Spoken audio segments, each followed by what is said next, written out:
सोचो तो क्यों है आज सहमा सहमा पानी, ये चुपचाप पानी क्यों? चलो बदल दे ये कहानी कहानी, बचा ले निशानी हम। और पानी हमको बचानी है ये जिंदगानी।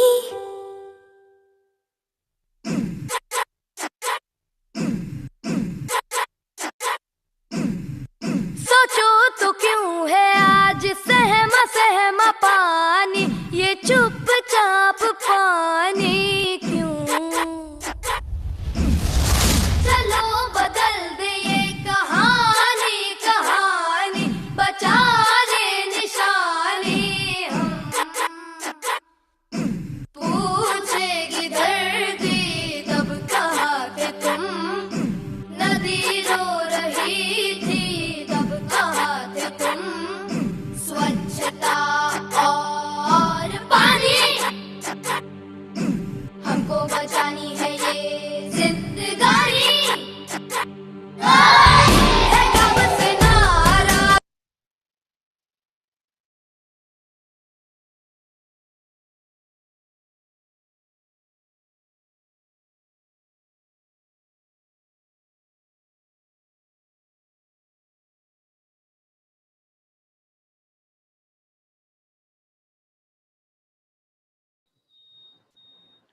A very good afternoon to one and all. Welcome to the third and final day of the 7th WASH Conclave being conducted by NIRDPR and UNICEF. There was an overwhelming participation yesterday and the day before, and participants have shown their enthusiasm through responses in Mentimeter and chat box. It shows the dedication of each one of you present here, and we will now quickly begin our session for today without further ado. We'll also be starting today with a quick Mentimeter session where you all can answer some questions about today's theme, which is WASH in institutions. Over to you, Ravi, for the Mentimeter session. Thank you.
Until the Mentimeter comes back, we will be waiting for just another couple of minutes before the Mentimeter comes back. So today's program will be focusing more on WASH in institutions. The first day, we have generally seen the policies and programs in WASH of all the 3 states of Andhra Pradesh, Karnataka, and Telangana. Yesterday, we have seen about the Jal Jeevan Mission challenges faced by it and the way forward. We've also delved into Swachh Bharat Mission Phase 2, the new guidelines, and how to achieve our new activities. Today, we will be focusing on WASH in institutions, which is also very, very key to the theme that we are discussing, which is hygiene matters. We will be discussing mostly on the 3 key institutions, which are schools, Anganwadis, and health centers. We have a lot of representatives here from the schools, Anganwadis and health centers, from the district, mandals, village level, and also the state level representatives. So I wish that it will be very useful for everyone present here. And I hope that you will be able to type your questions in the chat box after each and every session, like you're doing every day. and we will be answering those. Ravi, over to you for the Mentimeter.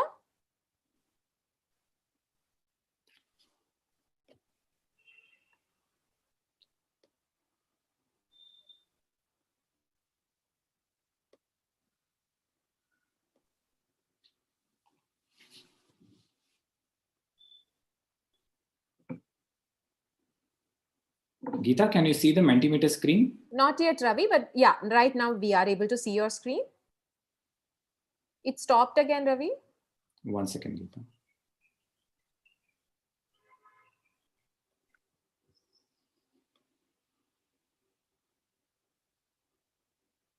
So until the time the Mentimeter is up, I would like to remind all the participants that we will be having individual sessions like yesterday and day before, and you can type in your questions in the chat box and or the Q&A box, preferably in the Q&A box, so that the panelists will be able to answer your questions. Due to time constraints, some of the questions will be picked up to be answered by the panelists, and some of the questions will be answered by the panelist speakers and the UNICEF WASH team directly to you on the chat box or the Q&A box. So I request all of you to please focus on the problems that you may be facing on the field with respect to WASH in institutions, and please type in your questions. Geeta, can you see the screen now? Yes, we can see your screen, Ravi. Yes, thank you very much. Yeah. Yeah, so good afternoon all. Ellargu namaskara, good afternoon. Andarki good afternoon and namaskaram andi. Sorry for the technical glitch.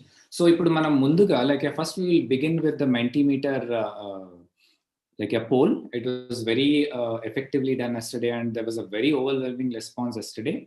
And today also I hope to see a lot of people responding to the questions we have here. And so first I request all of you who are on Zoom screen to open a different browser. Okay. It might be Google Chrome, it might be Firefox, it might be Safari or Internet Explorer. అందరికీ ఒక request ఏంటి అంటే మీరు ఒక బ్రౌజర్ని open చేయవలసిందిగా మనవి. అది Google chrome అయి ఉండొచ్చు, ఫైర్ఫాక్స్ అయి ఉండొచ్చు. ಎಲ್ಲರೂ ಇನ್ನೊಂದು ಬ್ರೌಸರ್ ಓಪನ್ ಮಾಡಿಬಿಟ್ಟು ಅದರಲ್ಲಿ menti.com ಅಂತ ಟೈಪ್ ಮಾಡಬೇಕು. So please type menti.com in the browser. Once you open the menti.com, it will ask for a code.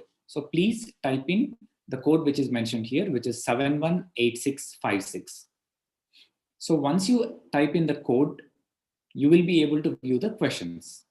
So you will have to choose the right answer and then click submit. So you will have multiple choice questions, and whichever answer you feel right, you have to select it and hit submit. Once you click submit, you will be able to go to the next question. If you don't click submit, you can't be able to go to the next question. And you can see the results on your Zoom screen. So once you hit submit, you can come back to the Zoom screen and probably view the question. People who are facing difficulty in viewing the screen, probably check the question and answer here. So can we start this poll now? Yeah. The first question on your screen. School sanitation ratio for children as per Swachh Bharat, Swachh Vidyalaya. This is the first question for today. And you have 4 options on the screen. One is 40 students, 1 toilet, 2 urinals. And second is 20 students, 1 toilet, 1 urinal. And the third option is 40 students, 2 toilets, 3 urinals. And the last option is 40 students, 1 toilet, 3 urinals. We have 8 responses till now. We also keep a timer on so that, yeah, we can check the timer parallelly. The responses are increasing. I again request all of you to open menti.com on a parallel browser and type in the code 718656. Who are not able to log in can again type in menti.com and type in the code.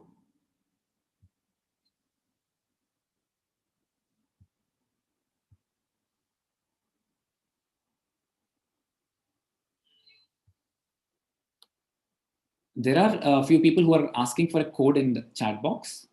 The code is 718656.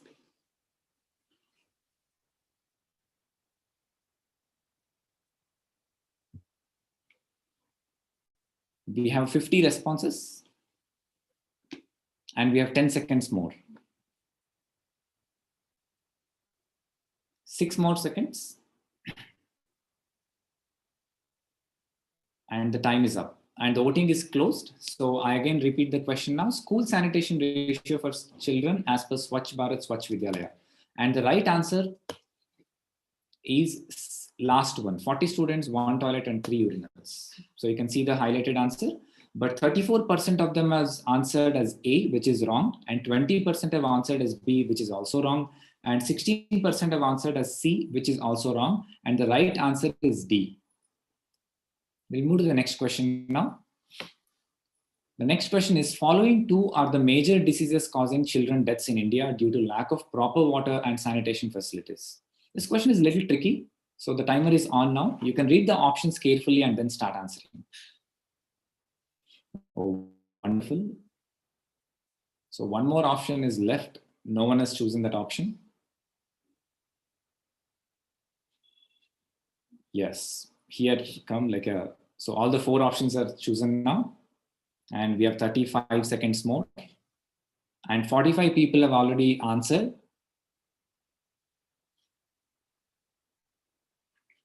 And there are many responses coming in the chat box as well. 1D, 1, 4. And we have 20 seconds more for this question. Those who have not answered, please go to menti.com, type in the code 718656 and look at the question and choose the right answer, whichever you feel is right. And we have 5 more seconds left. And 73 people have answered. And the voting closes now. And we look at the right answer now. Following two are the major diseases causing children deaths in India due to lack of proper water sanitation facilities. There are 4 options given. And the first option is diarrhea and cholera, where 57% have answered, but it's a wrong option. And 1% have answered as like pneumonia and cholera, which is also a wrong answer. And 10% have answered as dengue and diarrhea, which is also a wrong answer. The right answer is diarrhea and pneumonia. I'll move to the next question now. When is Global Hand Washing Day? This is a very easy question. And you have 4 options on your screen. And I'll not put the timer here now because I'll manually take the timer, and the time is only for 30 seconds because the question is very easy and the answers are very direct. 30 people have responded and we have 20 seconds more. Very good responses. 58 people have responded already and you have 15 seconds more. And even in chat box, we are getting a lot of responses. And if you have typed invalid code, please type the code because the code is right. It's 718656. You can see the code on the screen as well. And 10 more seconds. 88 people have responded. And last 5 seconds more to answer for this question. I repeat the question again, Global Hand Washing Day. And we have 4 options on the screen. And 100 people have responded and we'll look at the answer now.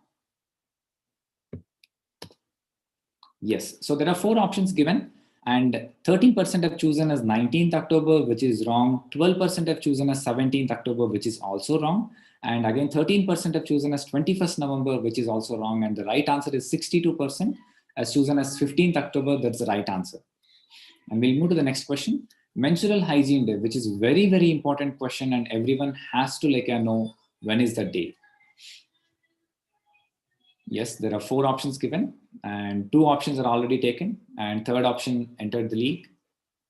And we have 1 more option left. Yes, my friends have chosen that option as well. And we have 20 seconds more because the question is very easy.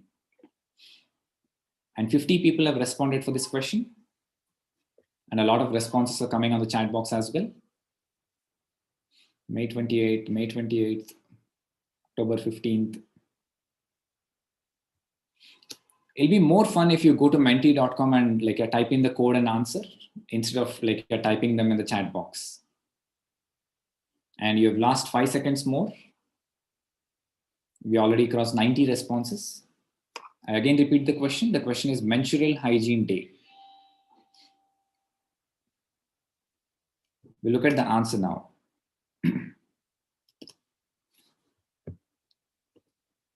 We look at the distribution now. So we have 7% who have said 17 February as Menstrual Hygiene Day, which is wrong.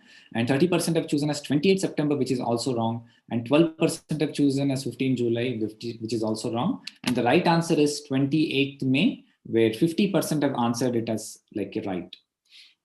We'll move to the next question. Which are the components of Bala Swachhta mission for Anganwadis?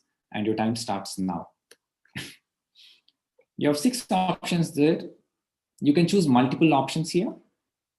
Which are the components of Bal Swachhta Mission for Anganwadis?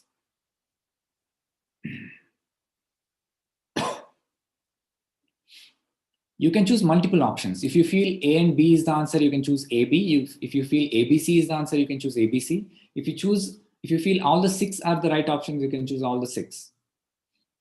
Yes, multiple answers are overflowing here. Wow, wonderful. The screen is looking beautiful with all the responses. And we have a lot of people responding in the chat box as well. I again repeat, if you respond, we have last one more question pending. If you can come to menti.com, you'll have a very good interactive experience. And we have 13 seconds more, and already 100 people have responded, 98 people have responded.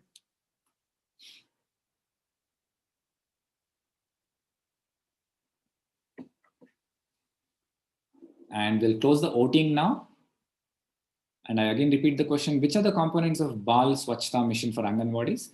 All the 6 answers are correct. The first option is clean water, second is clean toilets, third is clean Anganwadis, fourth is clean surroundings, fifth is clean self, and the last is clean food. All 6 are right answers. And the last question on your screen, how much drinking water per student per day is required as per Swachh Vidyalaya Puraskar indicators? It's a very really important question because we should all know how much water should be consumed by each kid per day. And 2 options are already taken. And one option is in leading, which is 1.5 liters, followed by 2 liters. There are 2 more options. You can also look at those options. And if you feel they are right, you can choose them. And we have 20 seconds more. Yes. Few of them started answering the third option as well. And there's one more option. If you feel it's right, you can choose that option. Otherwise, you can choose the right option, which you feel is right. So 5 more seconds, and we'll close this question. 3, 2, and 1. I repeat the question, how much drinking water per student per day is required as per Swachh Vidyalaya Puraskar indicators? We'll now look at the right answer. The right answer is 1.5 liters, where 61% have answered it as right, and 2% have answered as 1 liter, which is wrong, and 37% have answered as 2 liters, which is also wrong. And the right answer is 1.5 liters, which is 61%. And thank you very much. Hope you had a wonderful experience answering all these questions. And we look forward for a wonderful session. And over to you, Geeta. Thank you very much. Thank you so much, Ravi. As always, it's very, very interesting to answer the Menti questions. I was also answering them. I'm sure everyone really enjoyed answering the questions. Thank you so much once again. Now, to move on to the session for today, we will be starting with an overview of WASH in institutions and the overview and updates with special reference to COVID-19. This session will be presented and facilitated by Ms. Pratibha Singh, who is the Water, Sanitation and Hygiene WASH in Institutions Specialist at the UNICEF Country Office in New Delhi. She is working with UNICEF Country Office for the last decade, and she has more than 16 years of experience in providing her services in WASH, emergency response, and environmental conservation portfolio. As a WASH in Institutions Specialist, Ms. Pratibha has been supporting the Ministry of HRD, Women and Child Welfare Department, and Health Department at national level, including designing, monitoring, and implementing of Swachh Vidyalaya WASH in Anganwadi program and series of WASH in health interventions. Ms. Pratibha, over to you to present the overview of WASH in institutions with special reference to COVID-19 context. Dr. Pratibha. Dr. Pratibha, apologies for that. Dr. Pratibha, also you will be having 15 minutes for your session, and when you're getting closer to the end of the time, you will be seeing my screen as a spotlight on your screen as well. That's an indication for the time. Thank you, Dr. Pratibha. Over to you. Thank you so much, Geeta. So, heartiest welcome and namaskaram to all the participants. I just have a very brief presentation, just the overview of the national level perspective. And I will basically try to focus on the policy environment for WASH in institutions program, the national updates, challenges and opportunities. I would just like to flag one issue that today my network connection is slightly unstable. So requesting everybody, especially Geeta and others, to let me know if those issues are getting faced and if my voice is breaking at any point of time and there is some signal problem. Sure, So ma'am. yeah, thank you so much. So basic key outline of my presentation will be including the policy environment, some of the national updates with respect to WASH in institutions programming, the challenges, opportunities due to the COVID pandemic and the way forward. So looking at the policy environment for WASH in institution, actually when we refer to institution, the ambit of institution word itself is very large.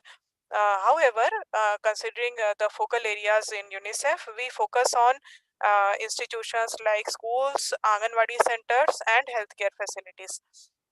And as most people would be aware, our focus is more on areas which are having more stark needs in terms of basic human development indicators, more so focused on health and well-being of children and their families. So WASH in school is under the Convention of Rights of the Child, where India is also a signatory. Since 1990, this has been prioritized in India, and the National Policy for Children in 2013 was very much in keeping with the Convention of the Rights to Child and Rights of the Child, and under the Sustainable Development Goals 3, 4 and 6.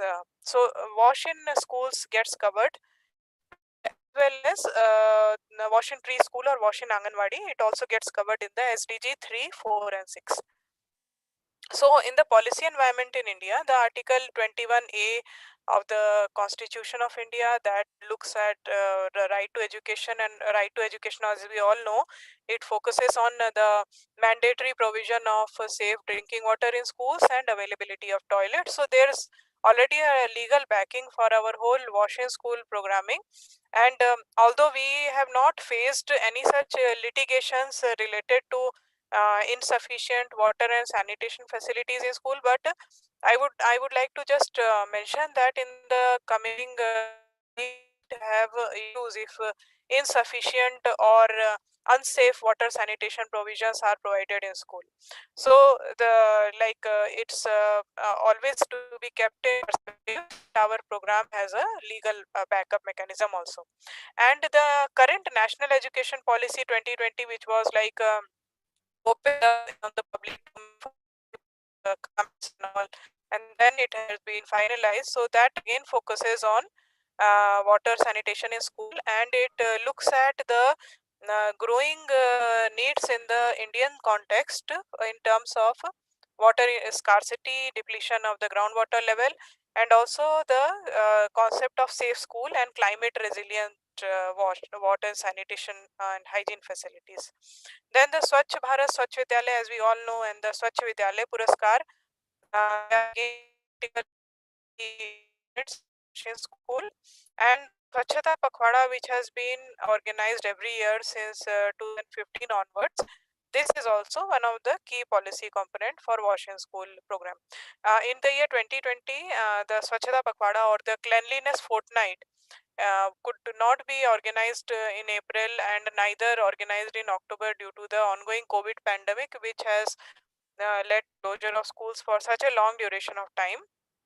But online events related to cleanliness and wash compliance of school during the COVID pandemic, that kept on getting organized from time to time.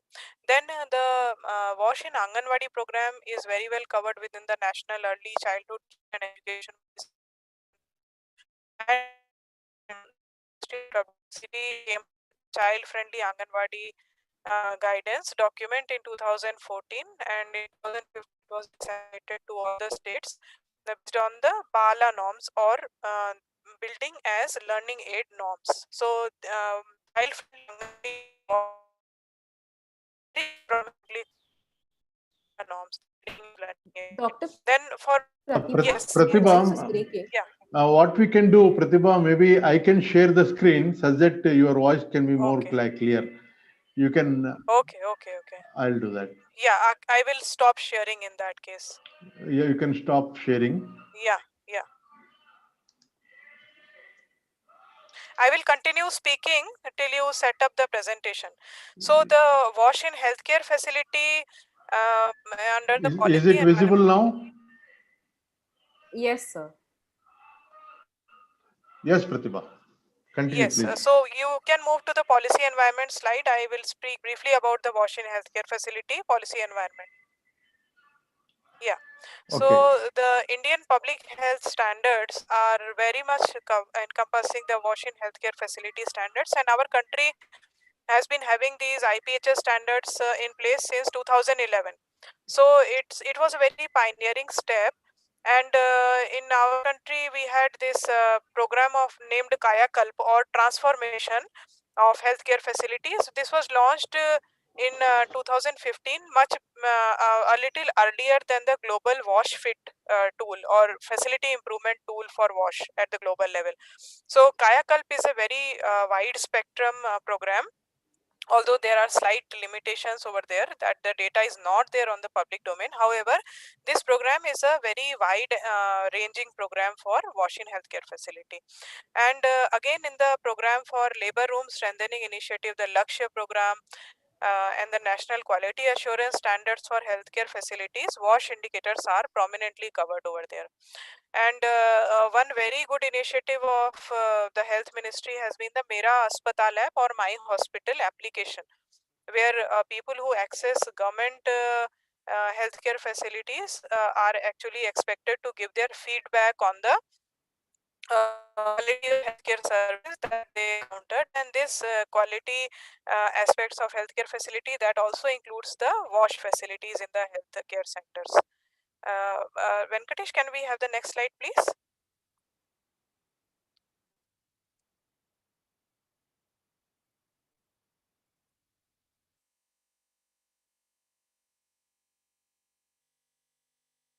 Yeah. So, and in the policy environment, the key ministries and the focal areas are like for school wash. Venkatesh, can you go to the fourth slide, please? The policy environment for school wash, the nodal ministry is Education Ministry, and the institutions which are covered under this include schools, preschool, residential school, the Kasturba Gandhi Balika Vidyalayas, and the stakeholders are students, etc. Then the key schemes and programs are the Samagra Siksha, the Swachhata Action Plan, Swachh Bharat, Swachh Vidyalay, the Swachh Vidyalay Puraskar, and some of the recent standard operating procedures for the COVID-19. Then for Wash in Anganwadi's nodal ministry is the Women and Child Development Ministry, and the scope of this program is covered under Anganwadi Center, Child Care Institutions, and the Village Health Nutrition Sanitation Day, VHSND, which is known as the Tika Karan Divas or the vaccination day in the villages. So that also comes within the ambit of Anganwadi, because sometimes Anganwadi, on lots of occasion, Anganwadi center serves as the venue for the vaccination day, where sanitation messages are also conveyed to the stakeholder audience. And in case of Anganwadi, the groups that visit the Anganwadi include expecting mothers, lactating women, girls, and also children below 3 years. So it's very critical to focus on what in Anganwadis in is because so many diverse spectrum of stakeholders who come there, and also based on the duration of the stay, and the fact that Anganwadi, if they have to convey messages on adequate hygiene and sanitation, they have to be the model of these best practices themselves.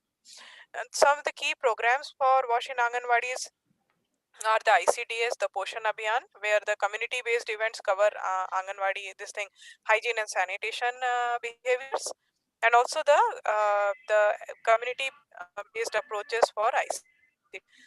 Then for healthcare centers, we have the Ministry of Health and Family Welfare and the concerned institutions. There's a wide spectrum. Medical colleges are there, then district hospital, sub health center, community health center, urban and rural PHC, CHCs. So all these are coming within that ambit. And then children and pregnant mothers, like these are all coming within that ambit of the wash-in healthcare facilities.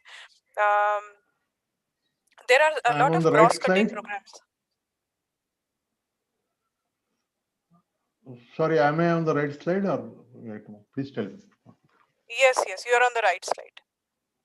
So some of the key national updates for schools include Venkatesh, can you go to the 5th slide, please? Fifth, is this the one? Yes, no, this is not the one. Yes, a little before this. Before this, okay. No. Yeah, this is the one. This is the one. After Yes, this is the slide. this is the one. Yeah. This one, yeah. Just before this slide, yeah. Just before this slide. This is the one, yeah. Yeah, so some of the convergent programs for the different programs on wash-in school, Anganwadi healthcare centers are including the Finance Commission and the Mahatma Gandhi National Rural Employment Guarantee Act, because the Rural Employment Guarantee Act covers construction activities for wash-in school and Anganwadis. So that can also be undertaken, and also it gives a scope to garner sufficient resources for operation maintenance of wash in Anganwadi facilities and wash in school facilities, if we are aware of the different convergent schemes. Then it is very crucial to look at the needs of children with special need, people with special need, or the Divyang Jan as we call them. So the Ministry of Social Justice and Empowerment has come up with various guidance document manuals on accessible wash. So from there also funds can expertise can be taken help of, and we can construct these kind of facilities in our Anganwadi schools, also healthcare facility. In case of healthcare facility, there is a provision under the Swachh Bharat urban also and Swachh Bharat rural also to provide water and sewer line connection in these healthcare facilities. Next slide, Venkatesh. Also to mention that for schools, Anganwadis, the tribal welfare department can also play a key role in terms of providing convergent resources, because that department also looks after schools and preschools in the tribal areas. Also, in those areas where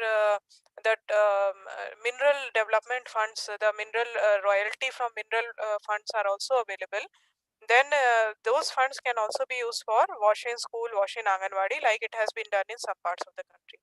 Then briefly, I'll talk about some of the key national updates from wash in school and healthcare facilities. As you can see here, the national 100 days campaign is there, which is launched by the Ministry of Jal Shakti and Ministry of Panchayati Raj on 20th of February this year. They decided that 50% of the Tide fund will be used for all tiers of panchayat for making ODF status, and this is a golden opportunity for wash in school also. Venkatesh ji, next slide please.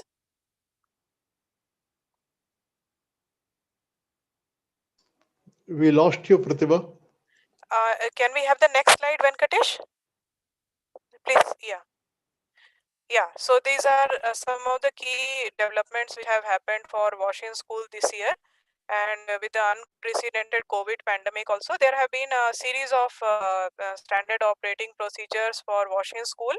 And the latest one is from 6th November 2020, where a set of IC material, posters, digital creatives, wall writings, then there's an animation film on school reopening, safe school reopening in the context of pandemic. Next slide, Venkatesh.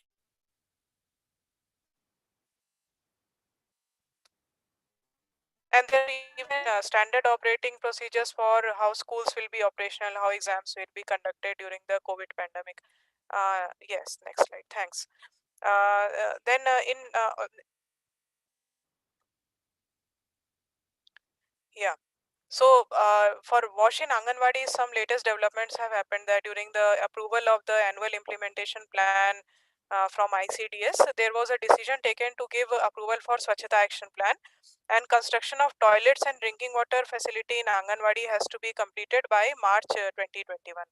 And funds have to be leveraged for toilet and drinking water facilities from various sources. Actually, these are very landmark developments, because for wash in Anganwadis, we have been generally encountering lack of adequate resources for meeting the stark needs on ground, and also toilets and hand washing facilities and drinking water facilities in Anganwadi are not appropriate for the age group of children.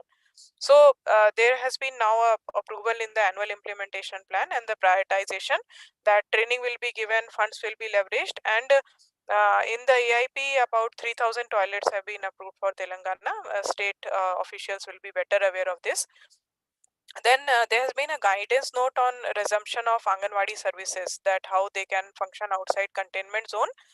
So the key aspect to note is that they are also limiting every day on a weekly basis, so who can come on one day only. That will ensure how the physical distancing can be maintained between children. Next slide, please.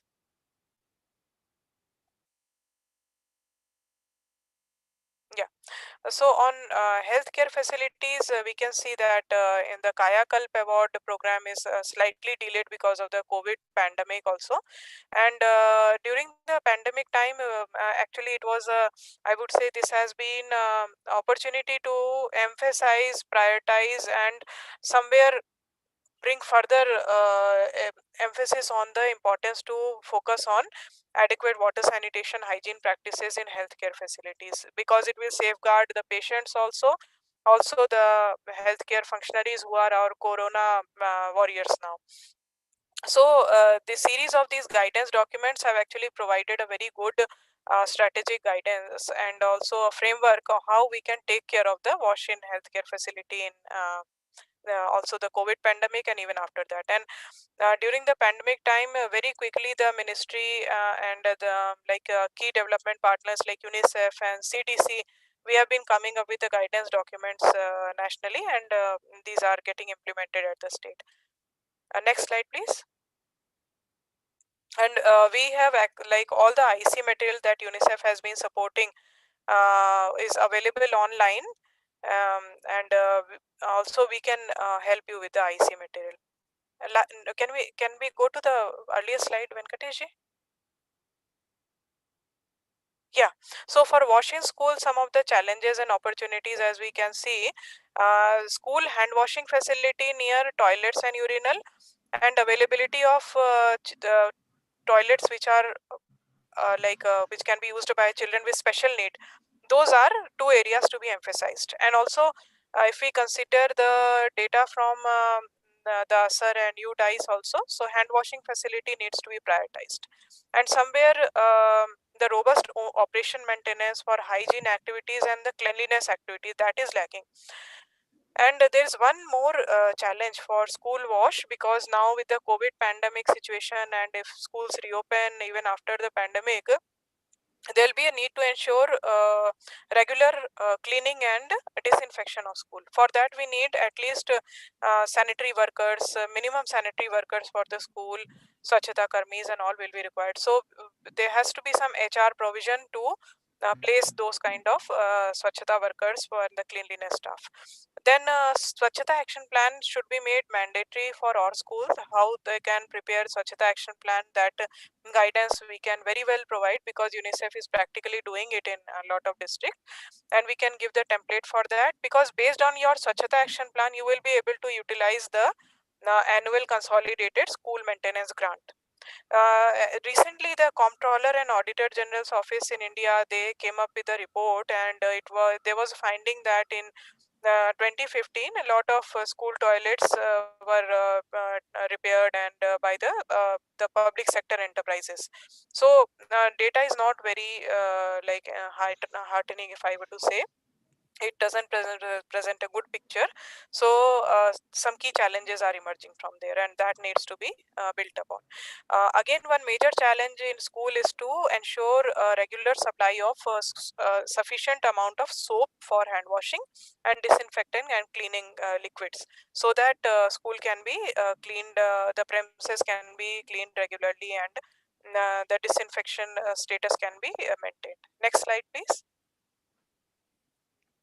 Across the country, there have been a lot of innovations about how availability of soap can be ensured in schools, and the concept of soap bank and gifting soap on occasion of birthdays and all. So all those things have been instituted, like local level solutions have been thought of. Then for wash in Anganwadi, some of the challenges that we see right now, you have this graph before you, which shows that there are still a lot of Anganwadis, about 27.6%, which are functioning in rented premises, and a little more than 25% of Anganwadis are still lacking in sufficient toilets. And rented Anganwadis specifically have a lot of challenges because they are constrained in terms of putting up child-friendly wash facilities, ensuring running water availability in Anganwadis and all. So if running water is not available in Anganwadi premises for cooking purposes and for drinking water purposes, one can very well imagine how difficult it will be for one Anganwadi worker to ensure sufficient amount of water for hand washing by children at all the times. So it's very critical at this point of time when we are facing the COVID pandemic that we have to ensure running water in the Anganwadi center for the at least for those hours of the day till the time it remains functional. Then monitoring of wash indicator in ICDS and Poshan MIS. So that is one area which needs to be further strengthened. And ensuring critical supplies of soap and disinfectant, that has to be thought of. Next slide, please. Yeah, for wash-in healthcare facilities, definitely it's a area which needs renewed focus and renewed vigor and energy to fix it, because government of India, like a lot of other countries, that they have committed that every healthcare facility in the country will have functional wash facilities before the year 2030 only. So we don't have, we have only say 10 years of time with us, and this gap has to be addressed. And also we have to ensure that just the construction of wash facilities in healthcare centers is not adequate. Their functionality has to be ensured, and permanent availability of water in the healthcare facility is very important, because unlike school and Anganwadi, which are operational only for 5 to 6 hours of the day or even less, the healthcare facilities can have emergencies, and sometimes a lot of healthcare facilities, they function 24 into 7. So they require water availability very critically. And during water scarcity months, we have come across instances from some parts of the country that during drought time, some healthcare facilities are not able to operate, and people are asked to actually shift their patients somewhere else just because water is not available. So we can very well understand that without water, it's very difficult to maintain basic level of services. Then funding for wash facilities in healthcare center is very, very crucial, because that has to be ensured from convergence between departments. And actually many a times healthcare officials may not be aware that there are some alternatives available, like they have like under the Swachh Bharat mission, also Jal Jeevan mission, there has been to be a priority for providing water facilities in healthcare center, and also functional sewer connection or the fecal sludge management system has to be provided to the healthcare center at the priority. Then hand washing at critical times sometimes can become a challenge in healthcare centers, and also it can be one of the biggest threat to public health. But just because water may not be available, soap and towel may not be available at the hand washing station, or the hand washing station may not be functional at all. There might be some like breakdown issues. So those things are very crucial. Now it's very simple to take care of wash in health facilities, and I would say just a like overall programmatic perspective and prioritization is crucial. The COVID pandemic has like never before highlighted the need to focus on wash in healthcare centers. And if we think of facility improvement facility assessment in terms of the condition of wash and infection prevention and control, based on that, a facility improvement plan can be developed, and that plan can help in addressing the gaps in wash facilities. And due to the plan itself, I would say the capacity building calendar for key stakeholders can be developed, and there can be a plan for supportive supervision as well, and also frequent monitoring of the whole program has to be ensured. At the same time, community ownership and responsibility of wash in a healthcare center has to be ensured. Community has to feel that the healthcare facility is their own healthcare facility. It's not only government's responsibility. Can we have the next slide? Yeah, some of the opportunities for wash in healthcare program, like since now we have the Kayakal program, then the labor room strengthening initiative, the Lakshya is there, NQR certification is there with a specific action plan. So these prizes and incentives bring across a chance of recognition and reward. So that can be used as opportunity for prioritizing wash in healthcare programs. And also the COVID pandemic also, now it has brought to light that we have to safeguard health of our COVID warriors also, and also health care of patients also. So we have to install low touch and no touch, or maybe foot operated hand washing units, and also a sanitizer system wherever the water may not be available and hand sanitization has to be done. It should be hands free, or it should not be with a minimum, it should be with a minimum touching. And similarly, the frequent monitoring, supervision, and the IC package has to be prominently displayed in the healthcare facility. Along with the high IC package, if there is a monitoring checklist displayed in the healthcare facility, even the staff of the healthcare facility, they will be continuously reminded of how to maintain how to actually clearly supervise and scrutinize the status of daily cleaning and disinfection. At the same time, the ownership and accountability fixing can be ensured. Then leveraging of resources has to be enabled, and at the level of the district level authorities, and in the leadership of the district collector, the CU, Zilla Panchayat and all, these initiatives can be taken care of. So Rogi Kalyan Samiti, Panchayat, urban local body, all they can help in leveraging funds for this purpose.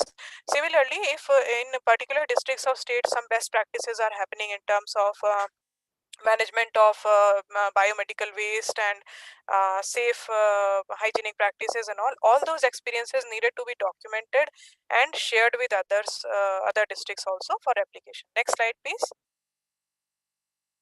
Yeah,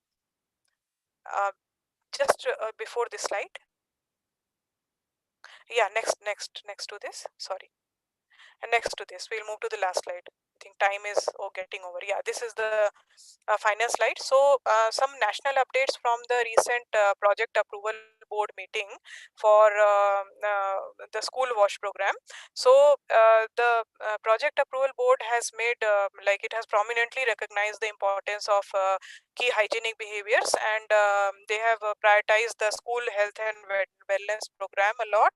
And so our existing wash in school program, where we are having provision for the child cabinet and children who are messengers of wash behavior, now I would say now is the opportunity, and now is the golden chance how we can make our child cabinet members as the school health and wellness messenger also. So the schools which are already having a robust wash in school program, so they can already include the health and wellness program within the same wash program, because of the close interlinkage of both the programs.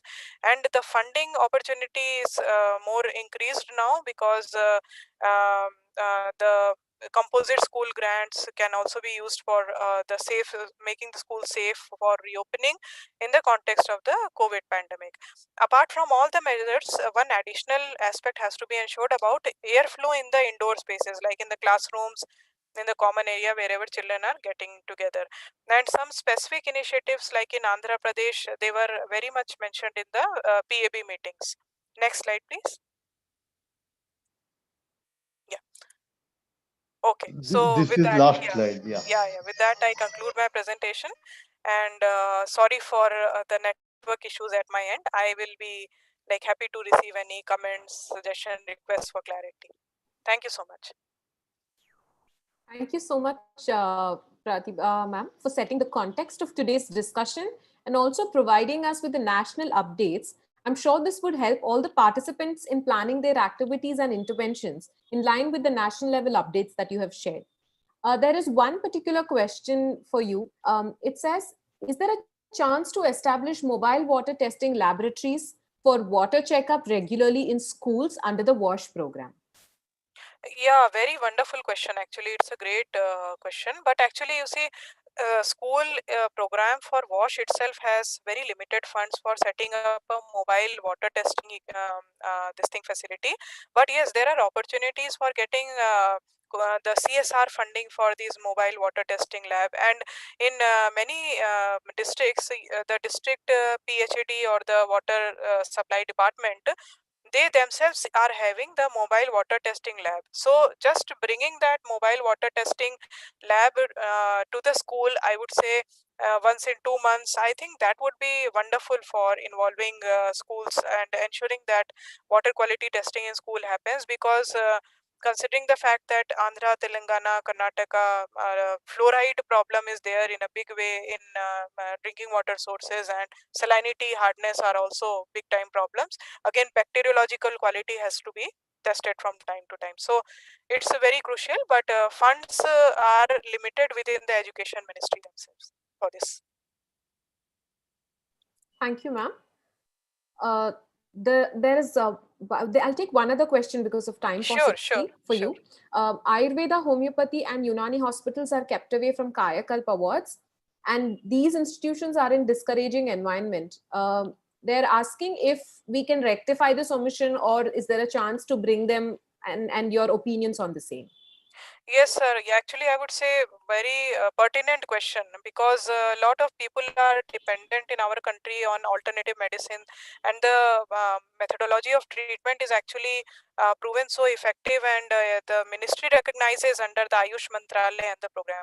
However, under the Kaya Kalp, I would say full ambition, but maybe it's in in the health ministry. As much as to the best of my information, I've seen that sometimes they have so many high priorities, some urgent epidemic or some other health emergencies there. So due to I would say a plethora of tasks, they have a list of too many things. So maybe it is inadvertently missed, but I would request you to kindly like reach out to UNICEF and also state health authorities. I would say we should advocate for this fact from UNICEF side also, and from the state health departments also, so that the Ayush healthcare centers can very well get covered within the Kayakalp, because there is a full scope for that. And in the school health initiative, and also the Ayushman Bharat program, where healthcare centers in rural area has to be set up as the health and wellness center instead of a health center itself. It will now be called a wellness center. So the emphasis is to prioritize even alternative medicine or the Ayush within the rural healthcare setting. And in some states like in Gujarat, there are working models where yoga and herbal medicine, herbal garden is actually getting cultivated within the premises of the healthcare facility also. So definitely in the big avenue, in the big scope of program, there is a scope, but we need to advocate for this aspect. Thanks. Thank you so much, ma'am, for clarifying the questions. I think one more question has come, Gita. Sure, Yes, sure. sir. I'm just. What is the way we can monitor the functionality of toilets in schools? That is the question. Yeah, very nice question. So actually, you see, for functionality monitoring, it has the child cabinet that we form as a part of our wash in school programming. They have a major role, and the nodal teachers for school wash. At least there are expected to be minimum 2 teachers per school for monitoring the wash in school program. So they can play a key role, and a monitoring matrix which may be a very simple like a flex sheet or wall writing kind of thing, where the daily cleanliness functionality of the toilets in school can be monitored. And there are some IT enabled option also, like a lot of innovations have come sometimes from school children themselves about how to monitor the cleanliness of toilets. So those might be a little high end, and they might take time to reach the common person, but very basic thing as daily monitoring of the cleanliness of toilets by members of child cabinet, and overall supervision by the teachers who are in charge of the wash in school program can actually help in maintaining the functionality, cleanliness of the school toilets. Over. Thank you, ma'am. There are a couple of other questions both in Q&A box and the chat box, and I Okay. request you to, if you Sure, could please sure. answer them in the chat box for them, Okay, sure. because you have also already discussed this in a little briefly, so it'll help Okay. them. Okay, thanks. Thank you so much, Dr. Pratibha, for having taken the session in such detailed manner. We will now Thank be you so moving much. on. We will now be moving on to the next session, which is on strengthening Swachh Vidyalaya initiatives. And this session will be facilitated by Mr. Kartikeya V. Sarabhai. Mr. Kartikeya is the founder director of the Center for Environment Education, CEE. The Government of India has awarded Mr. Sarabhai with the prestigious Padma Shri in 2012 in recognition for his exceptional and distinguished service in the field of environment education. He is the co-chair of the Global Citizenship Working Group convened by the Brookings Institute and is a member of the Indian delegation to the United Nations Conference. He also co-authored the India's report for UNCED. And sir, it's an honor to have you with us in the panel today. Over to you for discussion. As always, you have 10 minutes, sir, and my screen will appear in front of you when the time is almost nearing. Over to you, Mr. Sarabhai. Thank you, Geeta, and it's truly pleasure to be part of this 3-day event on such a critical matter. And I would like to thank the partners, the state governments, UNICEF, and others for this opportunity to share some of our work. Now, I think a lot has been said today already, but as we know, what is the reason we go to schools? It is not only for the school itself, but in recognition of the fact that school children are really the future citizens. And it is at that stage when most of the habits, which are lifelong, actually get set. And the whole objective of the Swachh Vidyalaya and the other programs is really to inculcate such habits that they become permanent and become just a way of life in India. And they are not something which then need to be projectized and permanent. It just becomes something which we all do. We needed to become part of critical, what shall I say, attitudes. We did do a program, for instance, which was called Swachhagra, where we were focusing only on the culture of cleanliness. Do people understand cleanliness? One of the reasons is that you must know what the difference is between what you do and what you don't do. So the whole emphasis is, of course, to have the right hardware, which people have, to have the facilities, to enable, to have water, to have soap availability. This was Dr. Pratibha talked about it very well. There are a number of schemes today which are enabling. They give you the infrastructure, the big effort of the government in doing this, but even a bigger effort is in trying to get people to internalize these things, that these are changes. It was wonderful, for instance, when we were doing projects in some of the places where parents used to come and say that, look, the children are now insisting that whatever you are teaching in school in terms of cleaning hands, they're insisting that at dinner also we want to do it. And I thought of that as a huge sign of success, that the child is not only following these things during the school hours, but even in the evening when they go home, not only are they following it, but they also get their parents and others, and through them perhaps their neighbors and others. So the child as a, not only as someone who is changing themselves, but as a change agent for society today, and of course as future citizens. Now, for doing all this, of course, one of the key element is this concept of ownership. Do people feel that this is an externally directed thing, or is it something they're doing it for themselves? Are they convinced of themselves? We've seen many programs in India. One very good example is helmets, for instance, where people still think that you are wearing helmets so that the police will not catch you. It's not because of safety for yourself. We would like WASH to be something which is internalized, and people take ownership of the program and see the Swachh Vidyalaya initiative as helping them rather than them helping the initiative. And in order to take that ownership, we need to be involving people in taking certain decisions. And there are lots of small decisions which are required in a school. Maybe there is some problem which they have and others. So is there a forum? Is there a little, maybe a student committee or something which continuously identifies problems and takes them forward? Now, when you do this, you want your hardware and your software to really reinforce each other, to strengthen each other, to see how do you do this. For instance, in some of the programs, we were finding, as you must have seen, innovations in hand washing stands.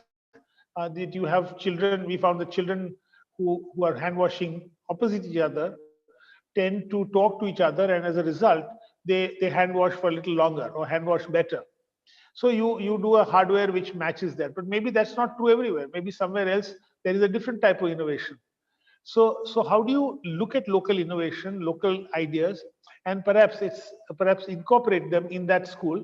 It's not necessary that one idea works for every place.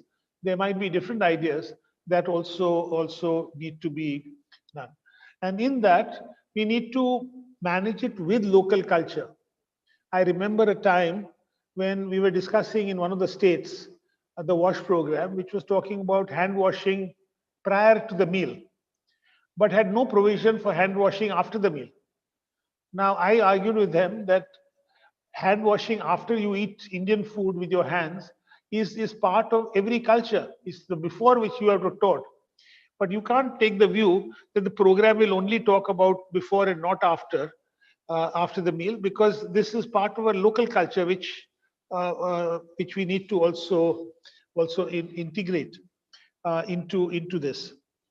So while we do this, we need to have something which is acceptable, of course, to people, acceptable to their parents, acceptable to society, and at times you need to use your parent-teacher, parent-school interactions to strengthen these aspects. It would be a great pity, for instance, if in the school the teacher insists on something, but when they go home, the message they're getting from their parents is different. So how do you have that culture really permeate the entire child's experience, and how do you prepare in schools the parents also that they are equally a part of this whole Swachh Bharat initiative, and they have to play their role and show by demonstration, show by leadership what are the things they can also do.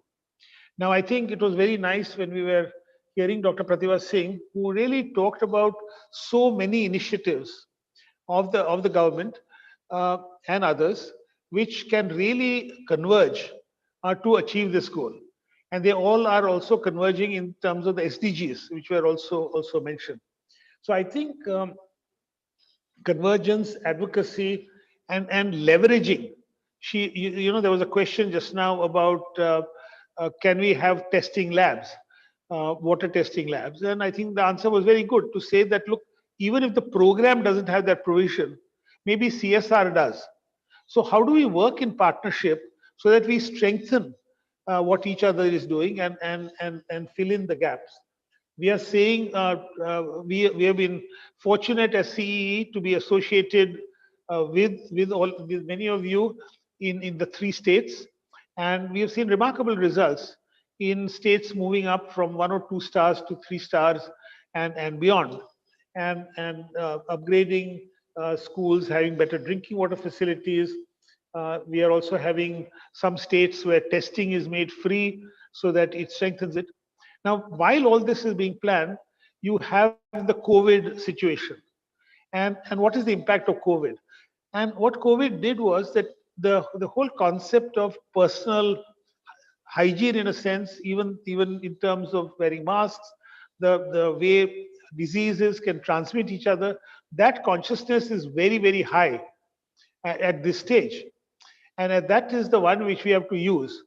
I'm told that special SOPs, in addition to the normal wash SOPs, a number of COVID SOPs also are linked to these. And as a result of that, they are strengthening each other. They are not two separate things. Some of the schools said that, look, how can we do wash when we've got the COVID situation going on just now? And what we told them was that, look, these are strengthening each other. It's not either wash or COVID. The COVID situation also requires many things which are similar to the wash. So I think the whole innovativeness here is very important. I just wanted to end by giving a small personal story.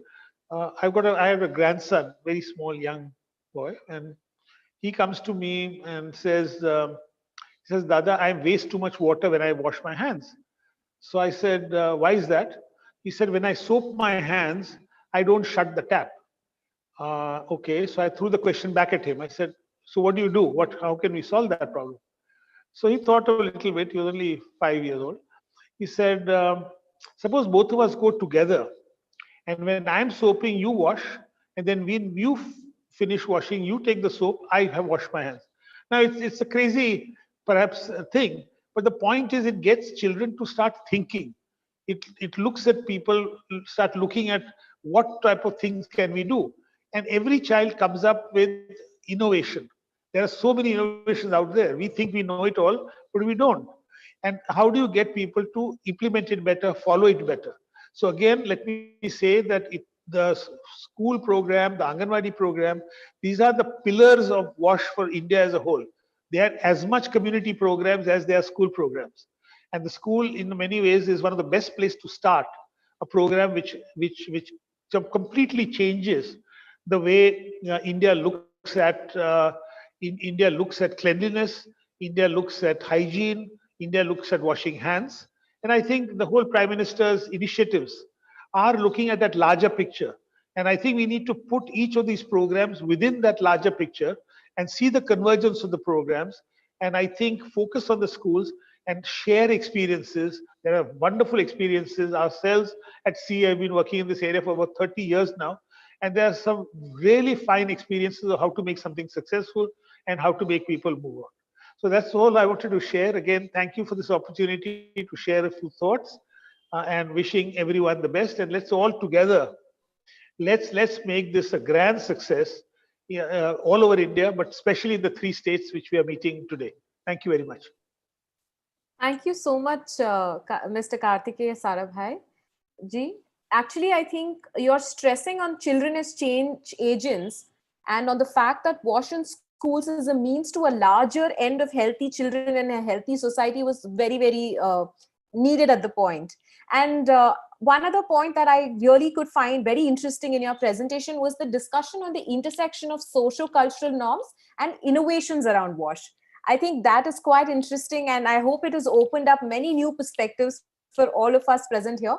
Thank you again for coming and sharing your thoughts with us.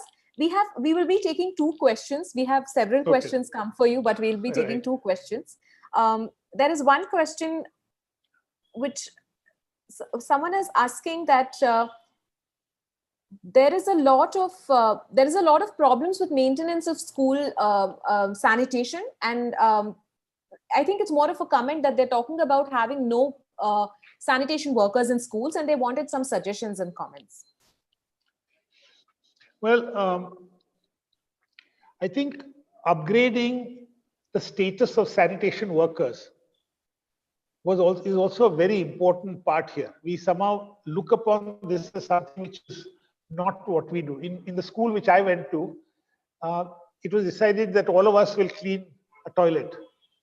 We will clean it. And but the principal didn't want us to do it by force. So nobody volunteered. So she started cleaning it for the first, I think, week or so. Slowly the girls joined. And I think boys joined after maybe 2 weeks. They joined and started cleaning also. So I think it is important to get good maintenance from outside, but it's also very important that school children know that agar koi nahi aa raha hai, to we will also be able to do it. And only when you start doing it, that you realize how important it is not to mess it up in the first place. So I think at least one day a week or sometime, school children deciding that aaj sanitation workers ki chutti hai, so today Mondays or something, all schools the children will clean it. So one day a week, I would suggest to give chutti to sanitation workers. That's Thank you, sir. So there's another interesting question. I felt that whatever programs that the government starts, like WASH, private schools are kept aside usually from the training, implementation, and monitoring. They're asking why, and maybe your inputs and comments as well on that. I think it's not so much to keep them out, but it's to do with schemes and funding, where they were to give the funding and what they would do. But I think I would agree with the basic comment that I think there needs to be sharing of some of the wonderful practices in government schools, which also with some of the private schools need to know about. And I would take that suggestion to say that we should do some programs where we share this experience to schools which are not part of this program. And I think it's a good idea to do that. Thank you very much, sir, for coming and sharing with us. That was Padma Shri Kartikeya V. Sarabhai with us. So there are some questions for you in the chat box and Q&A box. If you have the time, it would be very nice if you could answer them over there, sir. Thank you so much. Thank you. Yeah. Next, we will be moving on to the session on early childhood development and WASH. This session will be facilitated and presented by Ms. Khyati Tiwari. She is the nutrition specialist for UNICEF Hyderabad field office, which works for Andhra Pradesh, Karnataka, and Telangana. Ms. Khyati is a trained Ayurvedic doctor and a health administrator. She provides technical support to scale up essential child development and nutrition interventions in the states with the quality for prioritizing and addressing stunting. She has also served in several positions in the UNICEF offices, including UNICEF India, Chhattisgarh, Jharkhand, and Odisha before coming to Hyderabad field office of UNICEF. Ms. Khyati, over to you for your session. As always, you have 10 minutes and my video will be on when your time is getting closer. Thank you. Over to you, Ms. Khyati. Thank you so much, Geeta. And it's a pleasure to be a part of WASH Conclave. I'm very happy to come back here again. And it's wonderful to see the enthusiasm with which the WASH Conclave gets celebrated every year. I have some network constraints. So while I'm presenting, I'll just turn off my video. I will turn it on when answering the questions. I hope my presentation is visible and I am sufficiently audible to everyone. Yes, Ms. Khyati, you are audible and your presentation is visible. Great. So I've been promoted this year. Up until last year, I spoke only on nutrition and the WASH nexus. And this year, I've been asked by Nalli and Venkatesh to concentrate on early childhood development. So I would say that that's a step up. And we are now moving on to look at a larger cognitive impact of WASH when we talk of early childhood development. If it were a conference where we were all physically present, I would ask somebody to really answer this question for me, that what stunting is, and I hope that people remember from last time. Nevertheless, I'll just go ahead and this is supposed to be my functional key slide, which I would not let go, even if I'm talking about ECD. So one of the important elements of ECD is stunting, what we call too short for age. We know that stunting is a anthropometric measure which is being used globally to define children who haven't developed as well as they should for their age, physically and cognitively. It's been said again and again that stunting becomes irreversible after 24 months of child's life. And why are we concerned about stunting so much under ECD as well is because under these 3 states in which we are programming today, we have a burden of around 35 lakhs and children under 5 years of age, 35 lakh children under 5 years of age are stunted across these 3 states. This is a significant contribution that we make towards the national and the global stunting rates of the country.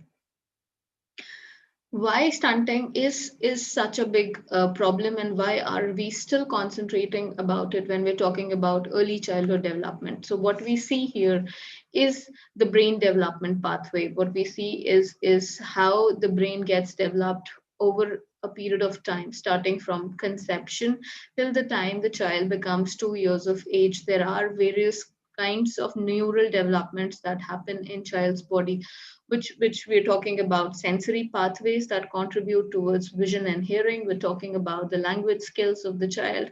We're talking about higher cognitive functions, like when a child starts to remember things that are being said to him, start to apply their analytical mind to understand and decipher shapes, sizes, colors, and things like that. This is the most critical period when the child gets developed, not just physically, but also mentally. And as most of us here would be aware that neural development happens only during a particular point in time in our life, and if these synapses between the neurons do not get developed adequately, this is something that remains as it is for life. Physical development can happen, yes, during adolescent period the child again grows physically, but when we speak of brain development, it largely remains stunted, and most of the brain development in children happen by the time they are of 3 years of age, and hence this period becomes even more important for us as we move forward.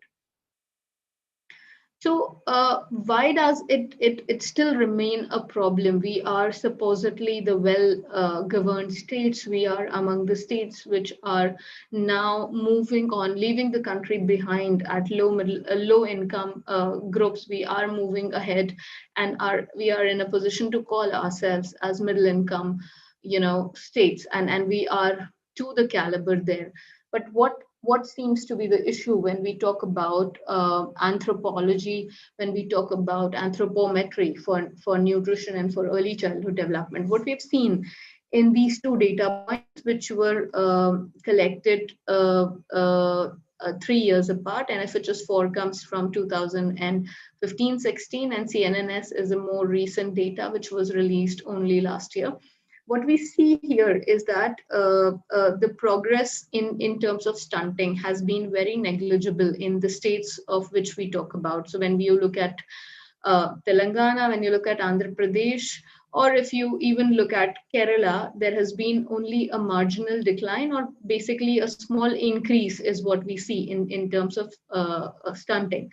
In states like Karnataka and Tamil Nadu, only a small change in terms of percentage is actually seen. When we look at our national figures, there has been a change of around 4% over the last couple of years.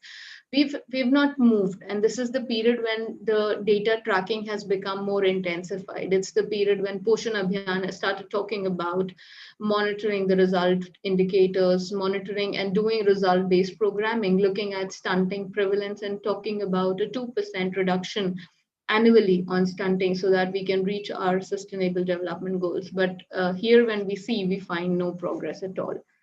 The same thing continues with wasting, and we find that it's the same story all over again, and there isn't much change in any of the southern states except for Karnataka, where wasting was particularly very high. and it has slowed down and come down a bit. Anemia, which again is an important element when we talk of the WASH and nutrition intersection, and that's again one of the reasons why WASH contributes to anemia, is A, fluorosis, and B, not maintaining healthy environment, not washing hands properly, not disposing feces properly, leads to worm infestation, especially among young children, because they're the ones who are crawling here and there and eating from here and there. So what we see is that there's been a staggering decline in anemia. This was 60% up until 2016. So CNNS does show us light, and it's now saying that around 40% of children in the country are anemic, and this is something which more or less remains constant across all states except for Kerala, which is like a misnomer. So we would exclude it from our ranges here, and we would confine ourselves to Andhra, Telangana, and Karnataka, and would continue to talk about these states where still iron deficiency anemia among children remains to the tune of around 40%.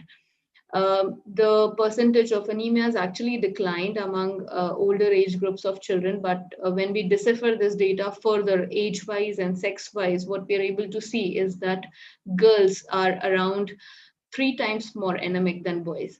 My apologies, I haven't been able to put that slide up here, but this data is available on the Ministry of Health and Family Welfare website for people who would want to refer back to it. It still remains a challenge, and anemia remains an area of work on which progress has been seen in a very delayed manner. So I think from 2005, since the time of NFHS 1, we've been seeing about 2/3 of children being anemic. It's only now that we've seen some change coming towards us. So let's come to early childhood development, about which I'm here to talk. And these are the elements under which nurturing care framework guides us to start working on early childhood development. This has multiple components, and WASH lies somewhere here and somewhere here. So it's an overlapping area of work where we need to identify various sections on which we can contribute towards early childhood development.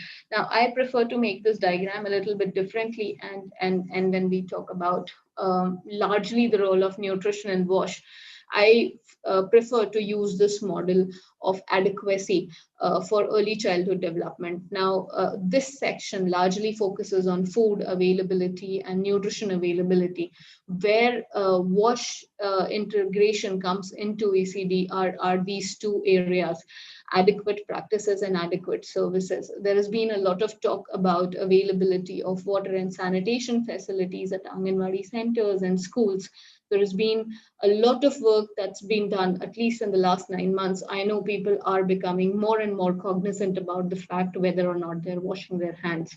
So yes, there has been a change in practices about WASH also.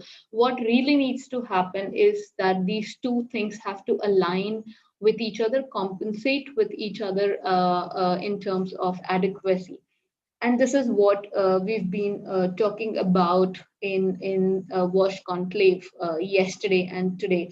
So when we talk about services, we talk about access of WASH in schools, in health facilities, in Anganwadi centers, at household, so that a continuum of care continues to exist for all these age groups that we're talking about.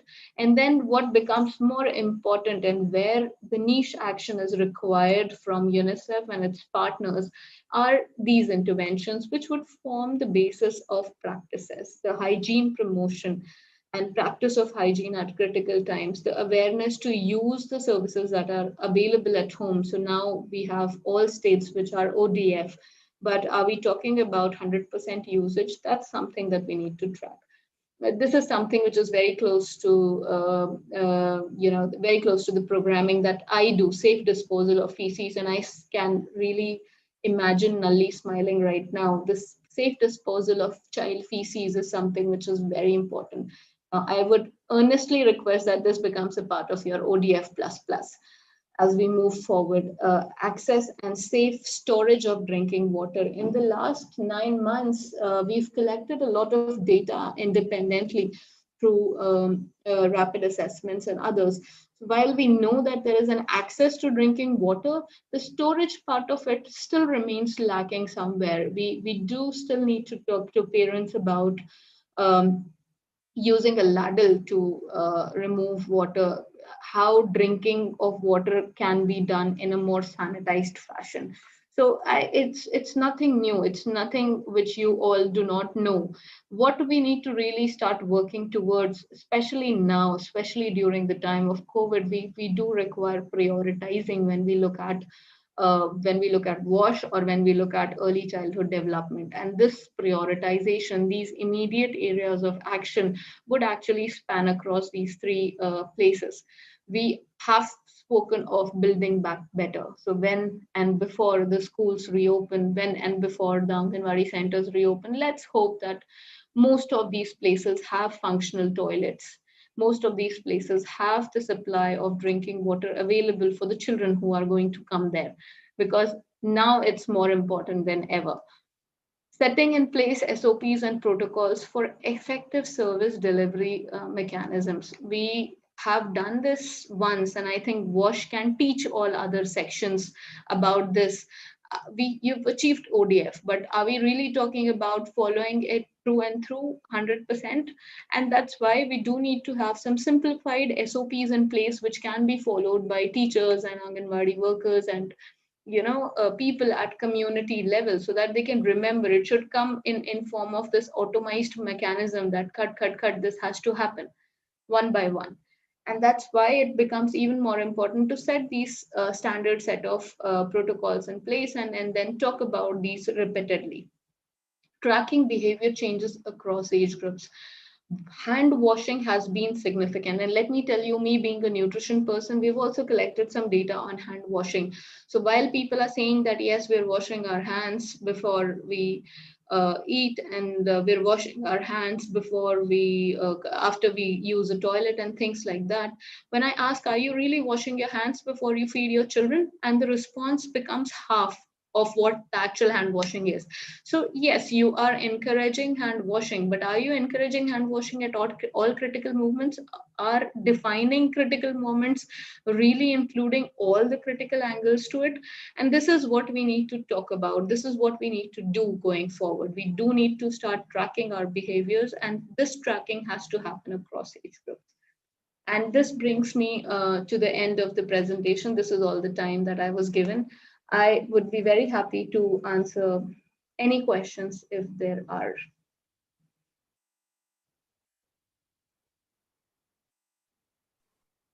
Thank you so much, Ms. Kathy, for the session. There are a couple of questions for you. I will be taking two important questions. And the first one is that what is the main reasons for lack of anemic situation and stunting in southern states? I'm sorry, can you repeat that? Yeah, what are the main reasons for lack of anemic situation and stunting in southern states? Okay, all right. To respond to that.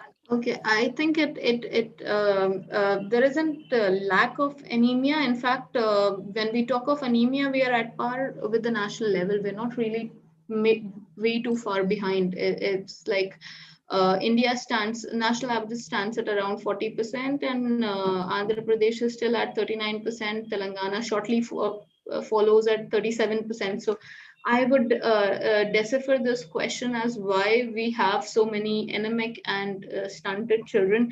And the answer lies in the fact that this is a life cycle approach. When we speak and talk and look at adolescent girls getting pregnant who are already malnourished, who are already anemic, they give birth to children who are weak and who do not have sufficient iron stores in their body, and they continue to remain anemic if they do not receive adequate care, adequate nutrition. They continue to fall ill, and this grows inside, and we're not really able to break that cycle of intergenerational gap. It requires having the knowledge on what needs to be done, be putting that knowledge into practice and see monitoring over a period of time. These are the three key areas, and I think all programs do follow this circle of programming as we go forward. And there is a framework of there's a framework of nutrition that we follow, which was actually proposed by UNICEF in 1978, which is still being used. It's still relevant. It talks about three key areas: basic factors, immediate factors, and underlying factors for undernutrition. Basic factors are more your poverty and illiteracy and things like that, which require a systemic change as we go forward. Underlying factors are talking about availability of services, talking about availability of food, talking about availability of health facilities if the child gets ill. And then there are immediate factors. So say, for example, now it's COVID. Now we've seen that a lot of families are not getting the kind of diet that's required to build upon immunity. That on an immediate basis would lead to a child becoming wasted. If added to that, if the child is not getting potable drinking water, the child will develop diarrhea and the child will have an added infection. So that this becomes like a compounded factor, and this grows on. So there is not just one factor contributing towards stunting or one factor contributing towards anemia. In fact, this is what is making the situation more complex now. There's one child who's perhaps stunted, wasted, anemic, and in times to come, the same child will become overweight. So this is what is the complexity of nutrition these days. We have multiple forms of malnutrition in a single child. I hope I've been able to answer that question. Thank you. I think that was a great clarification, because southern states do have anemia, and thank you so much for clarifying that. Another question is more of a comment and observation, I suppose, that the distribution of iron tablets is not going on in Telangana. Could you just respond to that? Okay, so there is a new program called Anemia Mukt Bharat, under which IFA supplementation is being advocated for all age groups, starting from younger children aged 6 months to, children in primary school, 5 to 10 years, then again children who are adolescent and in class 6 to 12, 10 to 19 years, and then women who are pregnant, breastfeeding, and also all others. And this is not just IFA, it's also deworming that's happening. Now, there are guidelines in place. Why I think Mr. or Ms. Sumalata has not really seen IFA distribution is because there has been a major change in the guidelines, where we were using 100 mg elemental IFA tablets, which is now changed as per global guidance to 60 mg. And because of COVID, there have been some areas of supply chain default in Telangana where we have not been able to provide these supplies, which have been restored only last month in the end of October. So hopefully now we will have IFA tablets available across the state as we go on. But we do have guidelines, and thank you for pointing that out, that tablets were not getting distributed. I am sure that now they will. Thank you so much, Ms. Kathy, for actually bringing out the intersectionalities between health, WASH, and nutrition. And I think what was very interesting was that commonly all of us focus on children after they are born, but you brought back the focus of everybody to children and early childhood development even before they're born. Thank you. Thank you so much for the presentation and for patiently taking the questions. Thank you so much. Pleasure is all mine. Thank you. Next session we will be moving on to is WASH in healthcare facilities intervention. And for that, we have the first presentation by Shri D. Chakrapani Garu, IAS retired. He will be facilitating a session on formation of menstrual hygiene management working committee in Andhra Pradesh. Briefly about Shri Chakrapani Garu, he was the former and founder Director General of AP HRD Institute and ex-officio secretary to Government of Andhra Pradesh. He was also an additional in charge of the post of Director for Center for Innovation. He served in many positions such as an Additional Director General, MCR HRD, Hyderabad, Director CIPS, Commissioner and Director of Intermediate Education for Government of Andhra Pradesh, as a secretary projects for irrigation department, and he was also responsible for the implementation of all irrigation projects. He is the man behind establishing SDG Center in APHRDI, and with the support of UNICEF, and also in establishing the MHM, or the Menstrual Hygiene Management Working Committee in Andhra Pradesh. People who know him and have worked with him will know him as a bundle of knowledge, and we are very happy to have you here, sir, for today's session. And over to you for the session on formation of Menstrual Hygiene Management Working Committee in Andhra Pradesh. You have 10 minutes, and my screen will be here when the time is almost up. Thank you. Over to you, sir. Thank you, Mrs. Geeta. And I'm very happy to be sharing my thoughts with a number of participants from different parts of the country. And I'm also thankful to you for that very detailed introduction. As you would have noticed that the APHRDI is one of the few ATIs in the country to have started off a program on wash in schools, probably in 2017. And I would like to thank the functionaries of UNICEF in particular, Mr. Manikanta and Mr. Mahendra Rajaram, for this unique intervention. After successfully completing the program, we have also been lucky to get the Center for Sustainable Development Goals located in APHRDI Bapatla, which is the new ATI established after the bifurcation of the state. And in the last 1 year or so, we have been working, 1.5 years, we have been working on the menstrual hygiene management. And I'm also very happy that the Principal Secretary, Women Welfare, Mrs. Anuradha, has been very active in issuing an order establishing a working committee which is tasked with the idea of looking at the various practices relating to menstrual hygiene. And a number of speakers have already pointed out the need for convergence in various activities relating to children's health, sanitation, and hygiene.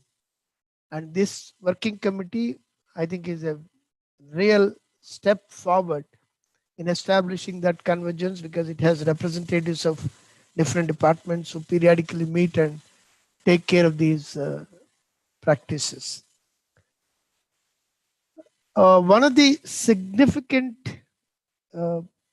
precursors for the establishment of menstrual hygiene has been the advocacy taken up by the undivided state of Andhra Pradesh, the State Institute of Health and Family Welfare, and I distinctly remember Mrs. Suma Devi, who has been very vocal in this regard. And as director of the Center for Innovations in Public Systems in ASCII, I had the opportunity of inviting Mrs. Suma Devi to a number of programs. In fact, she addressed in some schools of Kerala as many as 6,000 students in Kerala, one school, and that's how this initiative has been rooted.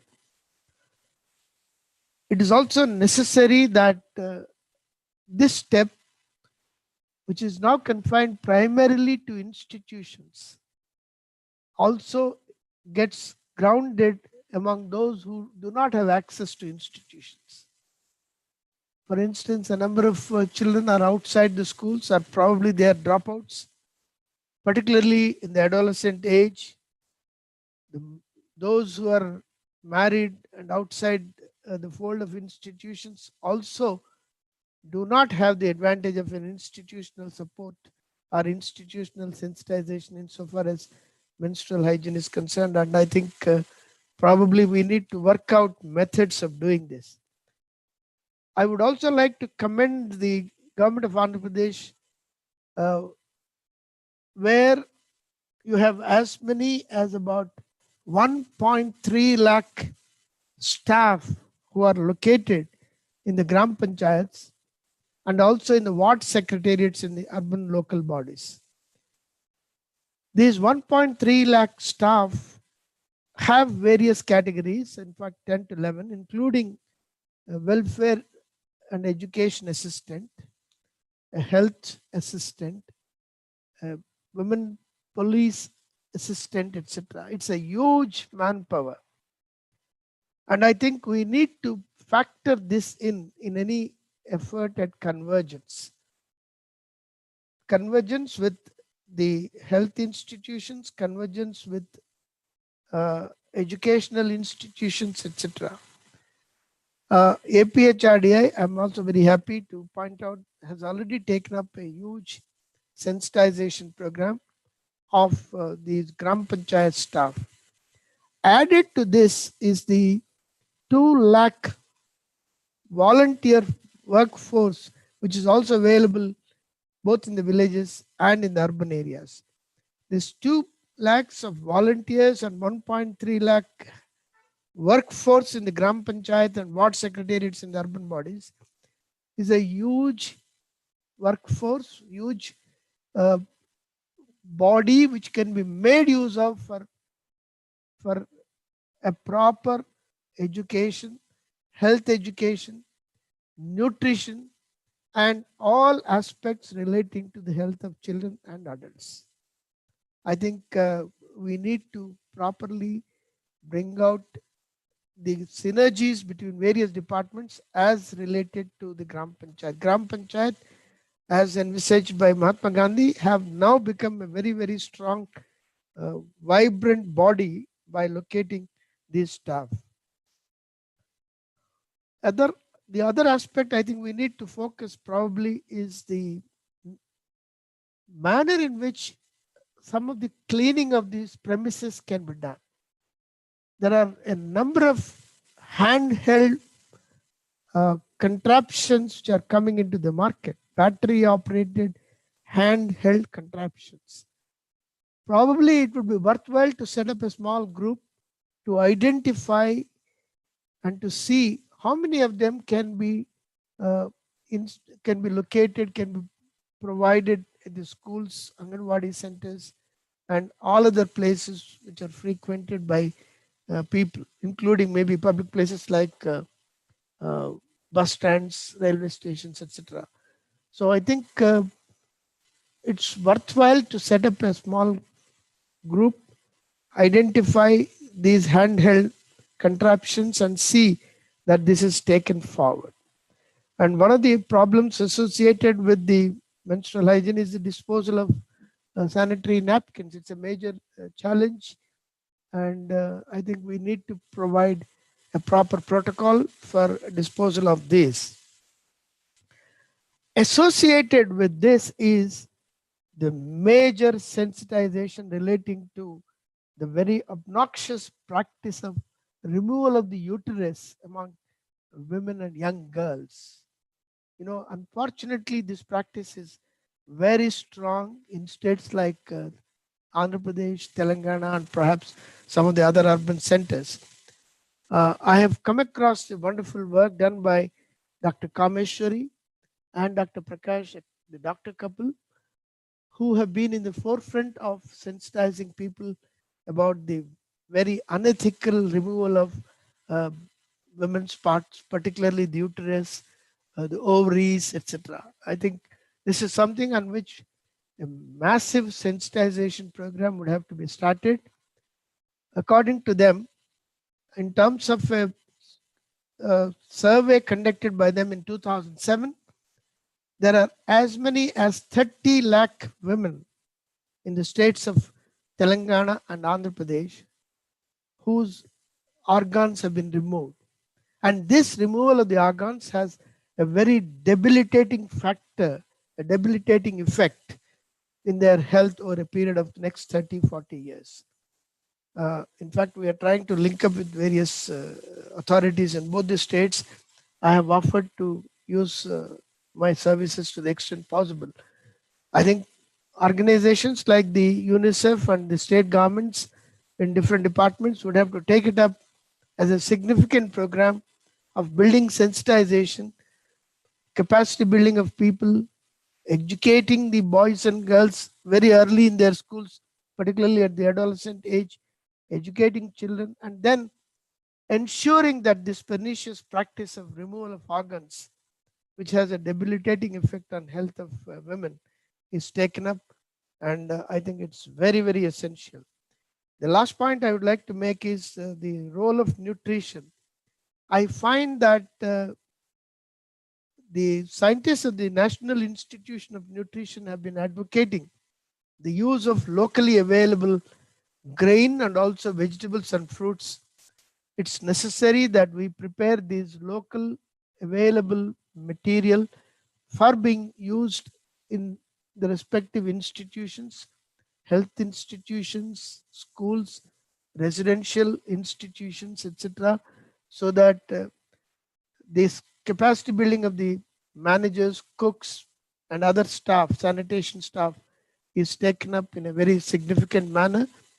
The strong organic linkages between some of these national institutions and state departments probably would have to be established. I think APHRDI has already initiated the process of entering into a memorandum of understanding with the National Institution of Nutrition. I think that these kinds of examples will have to be multiplied. The food safety standards will also have to be brought in, that organization which is established in every state. The food safety and standards organization of both Government of India and at the state level. At the state level, they're supposed to constitute a food safety and standards commission. Some states have done, others have not done it. I think we have to exert enough pressure on the governments for taking it up and for adopting standard protocols for food, and also ensuring that the adulteration of various items. There's a big national debate going on about the adulterated honey being branded and being sold in different parts of the country by very reputed companies. I think this kind of thing will have to stop, and the sensitization of various functionaries will have to take place in this regard. I'm very happy that the UNICEF has taken the initiative in bringing people together from different states. And now that there are institutional linkages which are already envisaged, as also the new education policy. New education policy now envisages that the preschool and the school education get subsumed. It is the effort of Government of India through the new education policy that some of these Anganwadis also are co-located in the school. So I think the schooling is going to be now for not 12 years, but 15 years. So this needs to be understood, and we need to do a lot of capacity building of the Anganwadi workers in terms of this, in terms of their general awareness, in terms of their nutritional practices, sanitation practices, etc. And I think their co-location in some of the schools will probably will do well for this kind of an effort. Thank you very much for this opportunity.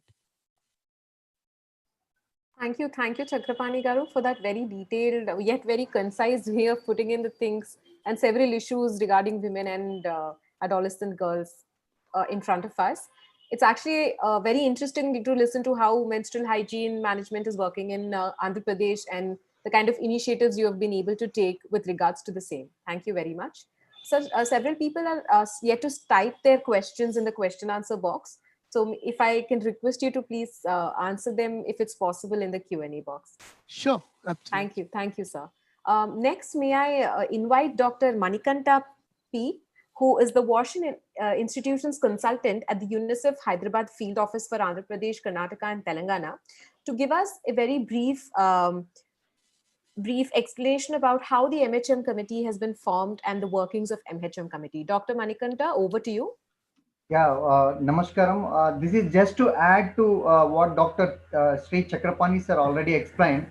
So this menstrual hygiene management working committee probably is the first working committee in our country, functional working committee, and we have recently completed the 6th working committee meeting after establishing the committee as per the GO issued by the Principal Secretary, ma'am. Women and Child Welfare Department. Definitely, we are thankful to both WCD department and APHRD and all the line departments part of this committee. In fact, there are number of committees are part of this group, including a health department, education department, Swachandra Corporation, Tribal Welfare Department, BC and SC Welfare Department, so Women and Child Welfare Department.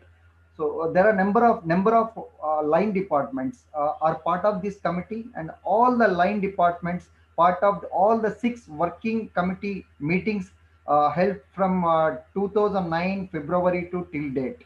So as per the directions by the PS ma'am, WCD, we have started already collecting the baseline data for menstrual hygiene management, first time in Andhra Pradesh. How many adolescent girls, women, how many are in menarche stage, and what are the benefits services they are getting from state governments or central government programs, and what they want to get actually, like infrastructure support, hardware, software. So we are going to establish, I mean the state government is going to establish a very informative, transparent baseline data by the end of December. This is one best thing is going to happen in Andhra Pradesh, and this can be a roadmap for number of other states to do similar best practice or establish MHM working committee, which can actually support in creating a very healthy living conditions in and around adolescent girls and women groups. So for this, again, we are very much happy to say, a number of experts like retired Chief Engineer Sri ISN Raju sir, he is also part of this conclave. So DN Murthy sir from Tribal, senior officers are part of this committee, including senior IAS officers like Sri Chakrapani sir, who actually guiding force behind this working committee. And from UNICEF Delhi, international team to national team, and Mr. Nalli sir, who is actually behind this theme of establishing committee. There are a number of key stakeholders behind this committee. We definitely hope as early as possible we can create a wonderful environment through this committee and can create a roadmap for other states. Thank you so much for this great opportunity, and thanks to Sri Chakrapani sir as well. Thank you, Geeta.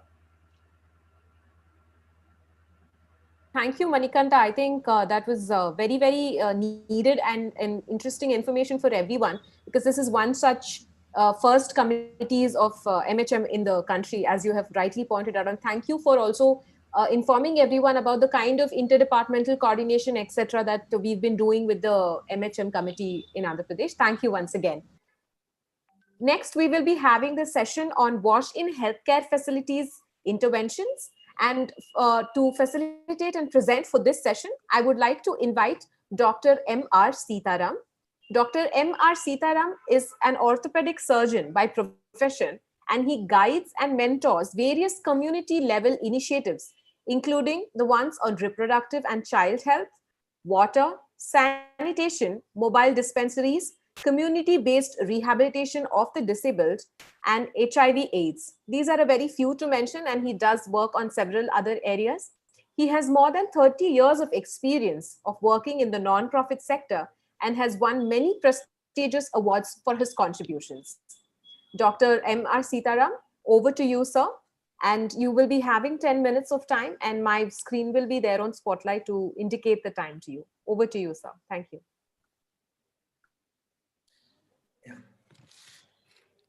Thank you, Geeta Krishna, and thanks a lot for providing me this opportunity.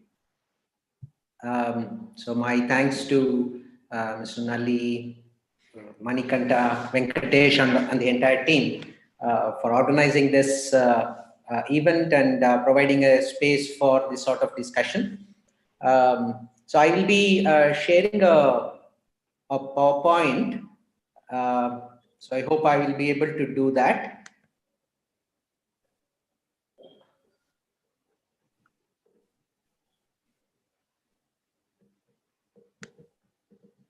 Yes, sir, you can share your screen. Yeah, I'm trying that. Yeah. Okay.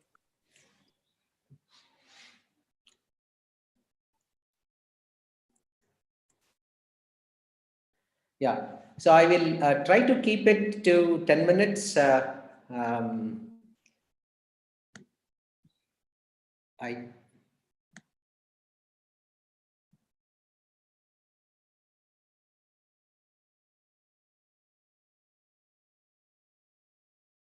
screen visible? Yes, yes, the screen is visible. Okay. Actually, I'm not able to see the screen.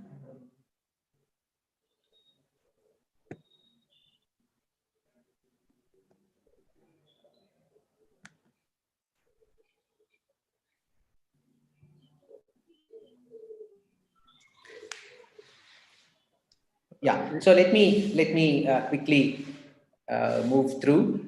In the next few minutes, I'll try to set the context for WASH in healthcare facilities, the importance of WASH, the importance of healthcare individually, and the link between the WASH services, WASH specialties, and why it is so important in a healthcare setting.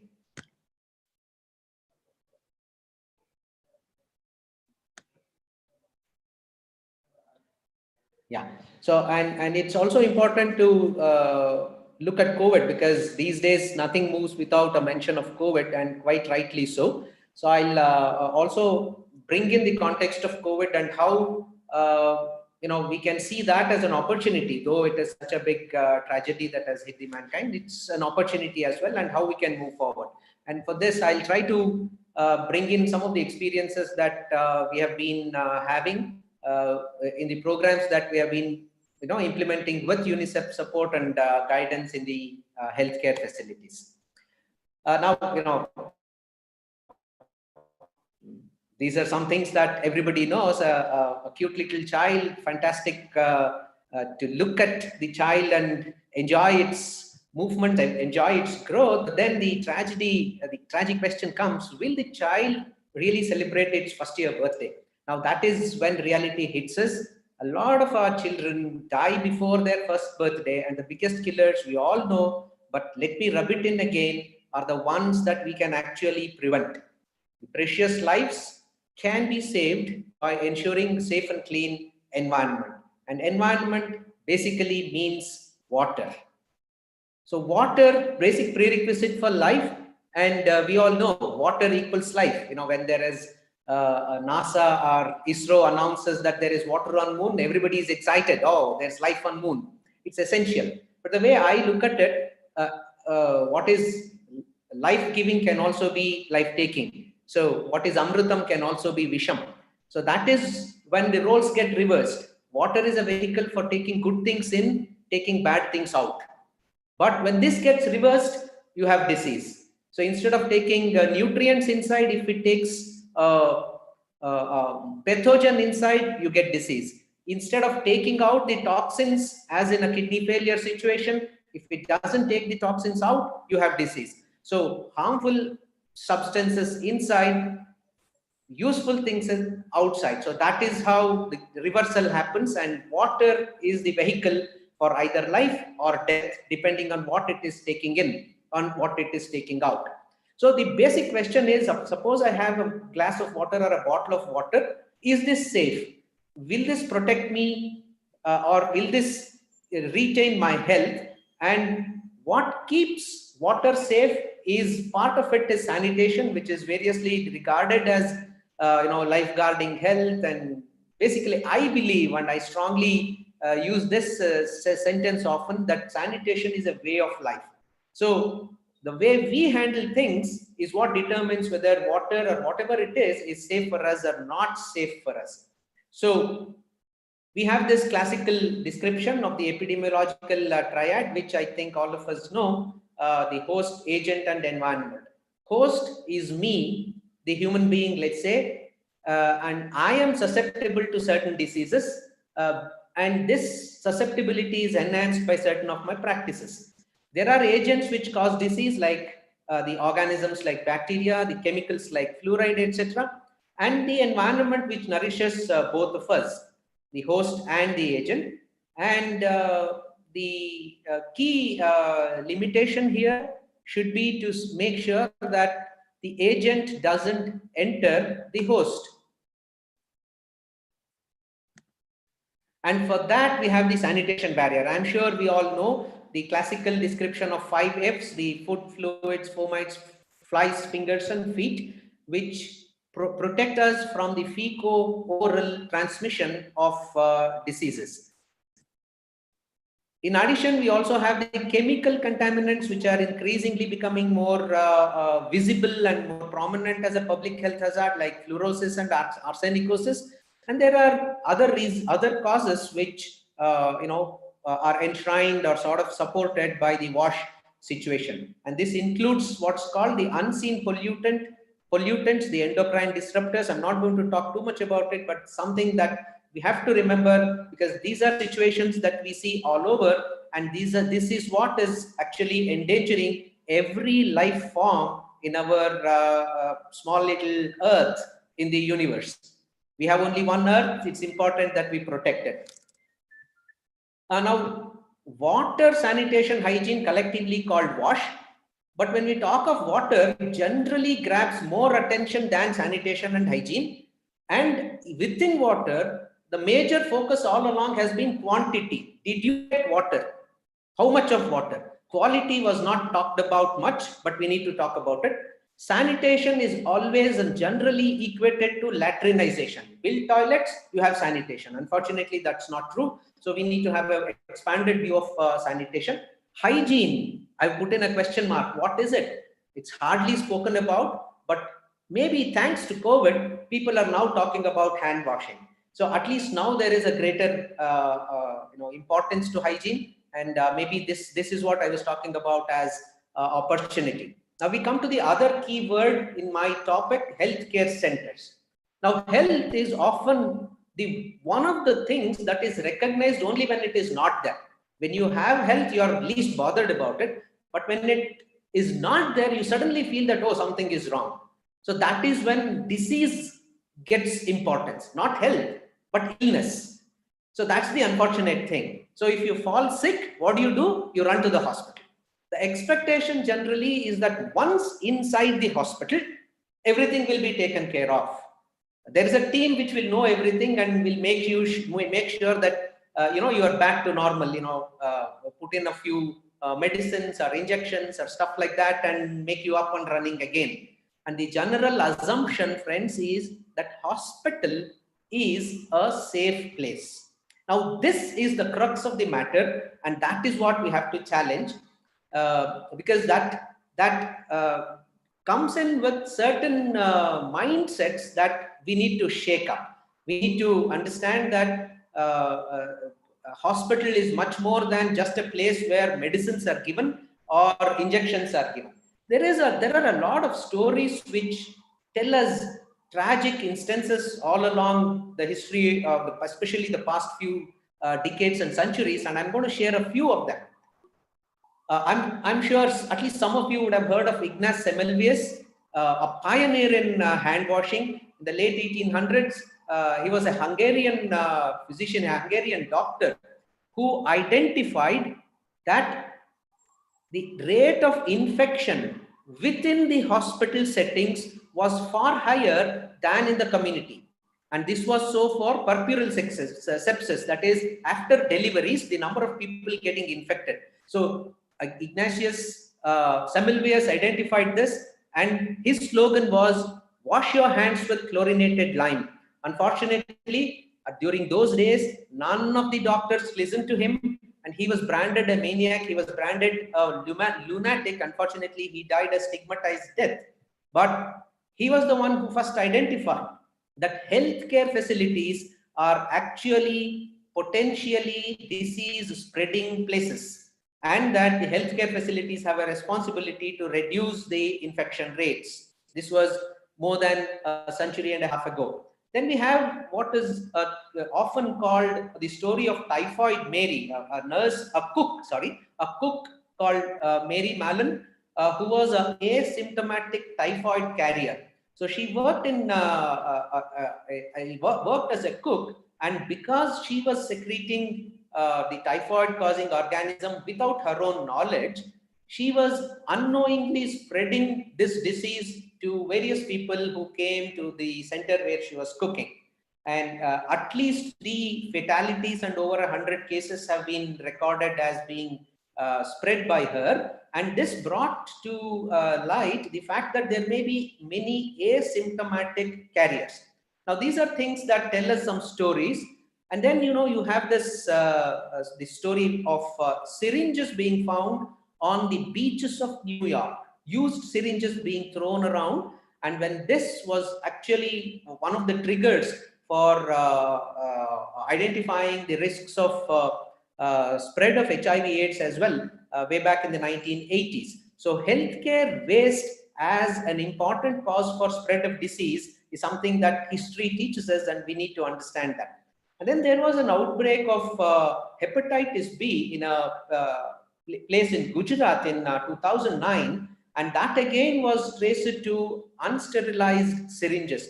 These stories that I'm trying to recall and share are very true stories and tell us the importance of healthcare facilities being safe places and not places of spread of disease themselves. And this was highlighted all the more during the COVID situation, where across the world, most of the countries recognize that healthcare centers themselves are the centers where maximum transmission is occurring. And even in India, we have had so many people, more than 87, more than 100,000 people who have been affected from amongst the healthcare staff, and many have succumbed to the disease. So this is the importance of hygiene, sanitation and water in healthcare facilities, and it's our responsibility as we move forward in our quest of SDGs to make sure that the goal number 3 of ensuring healthy lives for everybody becomes a reality. And this can be done by not only achieving the individual targets within goal number 3, but making sure that we work together with the other goals as well. And one extremely important goal that goes with this goal is goal number 6, which is about safe water, safe sanitation and hygiene. So coming to healthcare structure itself, for healthy communities, we have the givers who are the health experts and the receivers who are the community, who are the patients.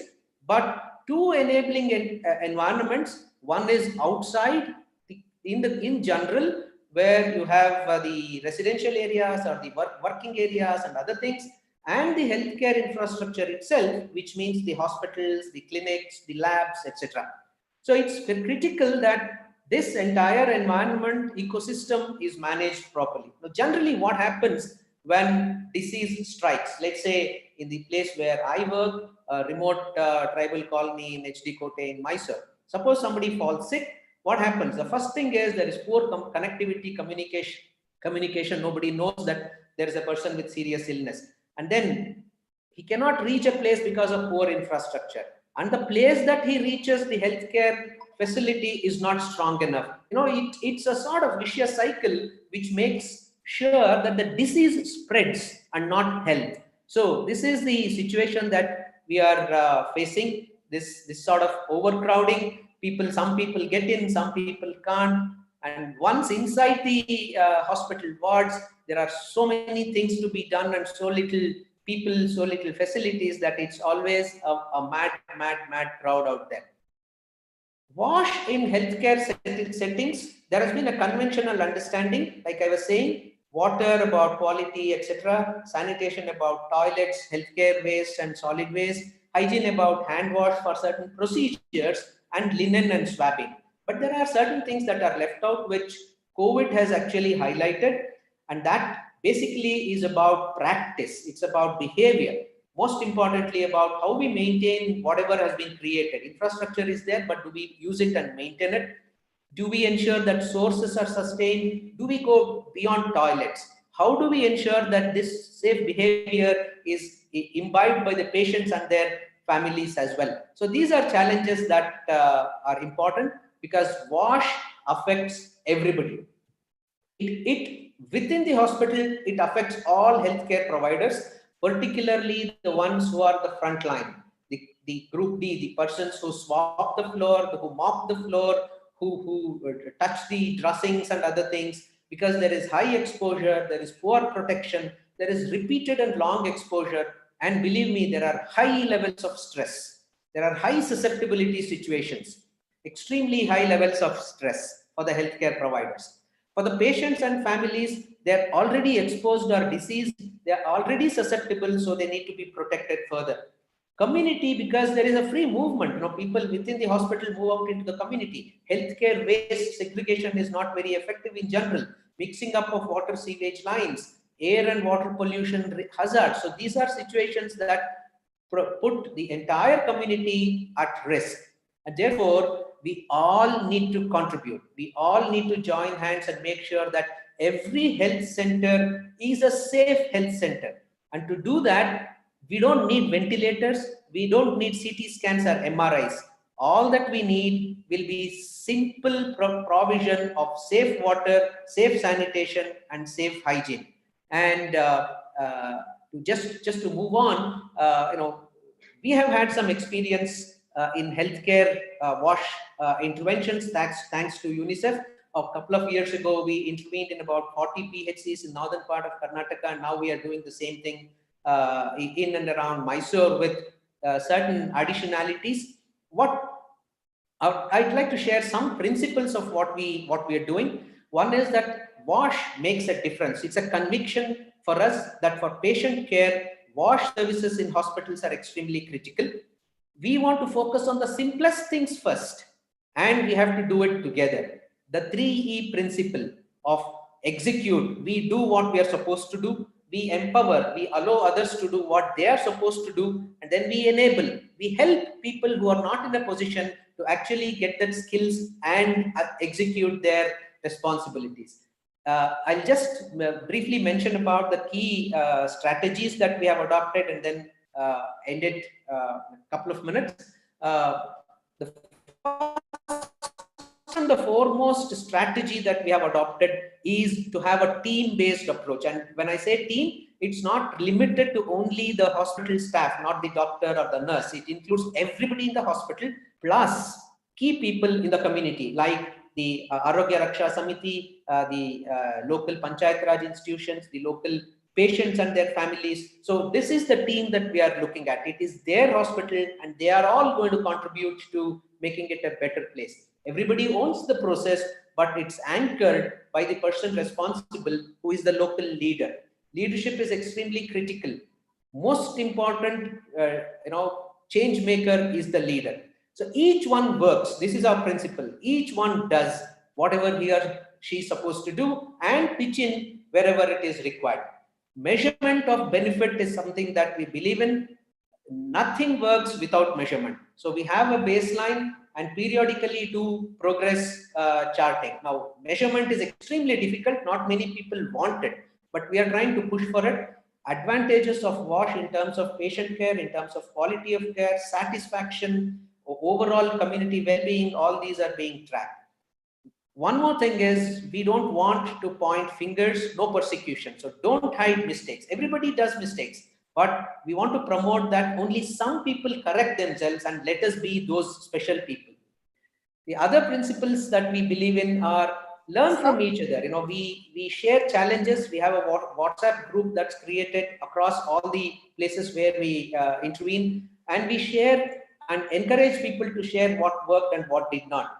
If cleaning or mopping in a particular situation worked well, we want that cleaner or a Aya or a nurse to share it with everybody.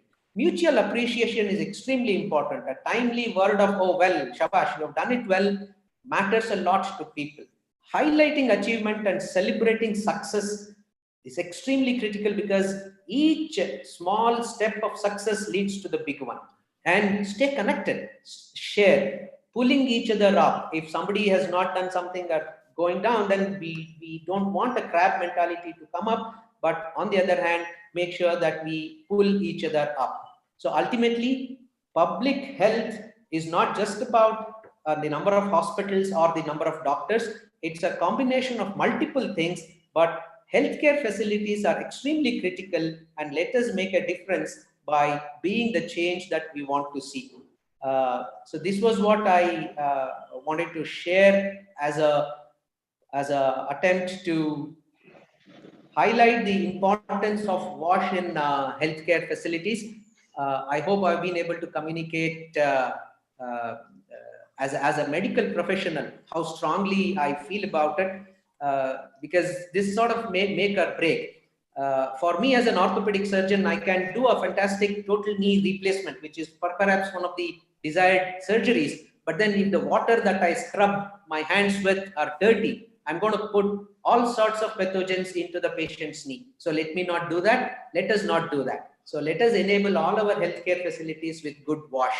Thank you. Thank you. I mean, Thank you so much, sir. also good to see you talking about healthcare facilities from a healthcare center in your surgeon's uniform. Exactly. Yeah. Yeah. Yeah. Good to see Thanks you. a lot, sir. Actually, your presentation was very insightful in the sense that we keep talking about healthcare and water and sanitation and how they intersect with each other. But I don't think as common people, we are able to make that connection. So I think a lot of slides that you showed, a lot of information that you were connecting each and one of the healthcare issue with water sector issues was quite interesting for me, and I'm sure it is for everyone. So there are quite a few questions for you, but I will take just one because of the paucity of time. The others, I would request you to please answer them in the chat box or the Q&A box. One question is that, is there a chance of decrease in our immunity with regular hand washing? It was, may I repeat the question? Reduction of immunity with hand washing? Yeah, someone asked that because I thought it was a little interesting because of the way they put it up. Yeah, so there is this fear that if we wash our hands too frequently, is the immunity going to go down? Immunity in the body, that is systemic immunity, is not going to be affected. So please wash your hands as and when required. Local immunity may be reduced because of alcohol-based scrub or detergent-based scrub. So do it as and when required. But in the context of exposure to an infection, the infection is a far greater danger than the risk imposed by hand washing. So let that not be a major deterrent for safety. Thank you. Thank you very much, sir, for joining us. May I now invite Mr. Venkatesh Aralikati, WASH Officer, UNICEF Hyderabad Field Office, and Dr. P. Manikanta, WASH and Institution Specialist, to have a small energizer for us. Over to you, sir. Yes, I am back. So, good afternoon, all. I'm asking the same question. How is the Josh? So you can answer in your chat box. If the Josh is high, just type hi, sir. Yes, yes. Hi, hi, hi, hi. Very good. Very good. Very good to see that your Josh is high. In fact, after seeing this, not only that, your participation has made us really very high for ourselves. Today, as we see, there are 322 connections here and about many connections in the YouTube. And each connection, about 5 to 6 people are sitting there in the districts. And that's a really good number that keeps us moving. Like this is the third day of the conclave, and we see such high numbers, maybe 700 to 800 people now in this conclave participating from different districts across 3 states. It's really wonderful to have all of you here. And we are now stepping into the last session, that is a valedictory session. And before that, I just wanted to tell you something, is that we have tried to package in these 3 days the best we could do. As you know, the day 1 has been the inaugural session with Honorable Governor of Andhra Pradesh. We had Director General, NIRDPR, and also state representatives from the departments, Panchayat Raj and Rural Development and other departments. So we had collectors and CEOs sharing their best practices on day 1. And in day 2, we had the sessions on water, sanitation and hygiene from experts from across the country coming to us. And today we are talking about all of WASH in institutions, schools, Anganwadis, then health centers. So I hope in Telugu we call payasam, in Kannada payasa antantivi ನಾವು. ಒಂದು ಪಾಯಸ ತಯಾರು ಮಾಡಿ ನಿಮ್ಮ ಮುಂದೆ ಇಡ್ಲಿಕ್ಕೆ ಪ್ರಯತ್ನ ಮಾಡಿದ್ದೇವೆ.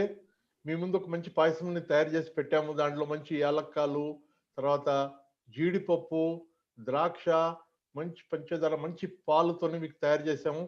మీకందరికీ ಈ ಪಾಯಸಂ ಇಷ್ಟమైనట్టయితే మీ ಚಾಟ್ ಬಾಕ್ಸ್ లో ಎಸ್ అని ರಾಯಂಡಿ. ನಿಮ್ಗೆಲ್ಲರಿಗೂ ಈ ಪಾಯಸ ಏನು 3 ದಿನ ಪ್ರಯತ್ನ ಪಟ್ಟಿದ್ವಿ ನಾವು ಕೊಡ್ಲಿಕ್ಕೆ. ನಿಮ್ಗೆ ಇಷ್ಟವಾದ್ರೆ ನಿಮ್ಮ ಚಾಟ್ ಬಾಕ್ಸ್ ನಲ್ಲಿ ಎಸ್ ಅಂತ ಟೈಪ್ ಮಾಡಿ. ನಮ್ಗೆಲ್ಲರಿಗೂ ಸಂತೋಷ ಆಗುತ್ತೆ. So fine. ಈಗ ವೆಲ್ಡಿಕ್ಟರಿ ಸೆಷನ್ కి వెళ్ళే కంటే ముందు, ವೆಲ್ಡಿಕ್ಟರಿ ಸೆಷನ್ ಹೋಗಿಂತ ಮುಂಚೆ ಎಲ್ಲರೂ ನಿಮ್ಮ ಚಪ್ಪಾಳೆ ನಮಗೆ ಕೇಳಿಸೋದಿಲ್ಲ. మీ చప్పట్లయితే మాకు వినిపించదు, కానీ అందరూ ఒక్కసారి గట్టిగా చప్పట్లు కొట్టాలి. మణికంఠ మీరు కూడా జాయిన్ అవ్వండి నాతో పాటు చప్పట్లు కొట్టడానికి. Very good. ఈ చప్పట్లు ఎవరికంటే మీకోసమే, మీ పార్టిసిపేషన్ కోసం. బ్రహ్మాండంగా మీరు పార్టిసిపేట్ చేశారు 3 days. సో లాస్ట్ సెషన్లో మనం వెళ్ళబోతా ఉన్నాం. ఈ సెషన్లో కూడా మనకు చాలా ఇంపార్టెంట్ పీపుల్ జాయిన్ అయ్యారు మనకి. సో వాళ్ళ ద్వారా మనకి వెల్డిక్టరీ సెషన్, ఈ closing of the whole conclave మనం చేయబోతున్నాము. ఒక 45 minutes రాబోయే సెషన్. మీరందరూ ఇక్కడే ఉండాలి. తర్వాత ఈ సెషన్లో ముఖ్యంగా మనకి ఏంటంటే ಈ 3 రోజులు జరిగిನ ಈ ಕಾನ್ಕ್ಲೇವ್, ಈ 3 ದಿನ ಆಗಿದಂತ ಕಾನ್ಕ್ಲೇವ್ ಒಂದು ರೆಕಮೆಂಡೇಶನ್ಸ್ ಅನ್ನೋದು ನಾವು ತಗೊಂಡು ಬರ್ತಾ ಇದ್ದೀವಿ. So this is very important session. So stay back, stay here, and let us go to the next session. Over to Geeta. Thank you, sir. Thank you, Venkatesh, sir. I'm sure everybody were clapping their hands because everybody is responding. There's so many responses saying Josh is high, Josh is high. So thank you everyone for responding so positively and with enthusiasm. Now we have finally come to the valedictory session of the 7th WASH Conclave. And for this, I would like to invite Mr. Salathial R. Nalli, who's the WASH specialist with UNICEF Hyderabad Field Office that works for Andhra Pradesh, Karnataka and Telangana. Ms. Maraya Brokudzin, WASH specialist of UNICEF India. And Ms. Radhika Rastogi, IAS, Deputy Director General, NIRD PR, Government of India. Firstly, I would like to invite Mr. Salathial R. Nalli, WASH specialist of UNICEF Hyderabad Field Office, to please present the summary of the 3 days conclave and way forward. Geeta, can the 3 of them come on video, please? Yes, sir. I will request. May I request Mr. S.R. Nalli, Ms. Radhika Rastogi, and Ms. Maraya Brokudzin to please come on video.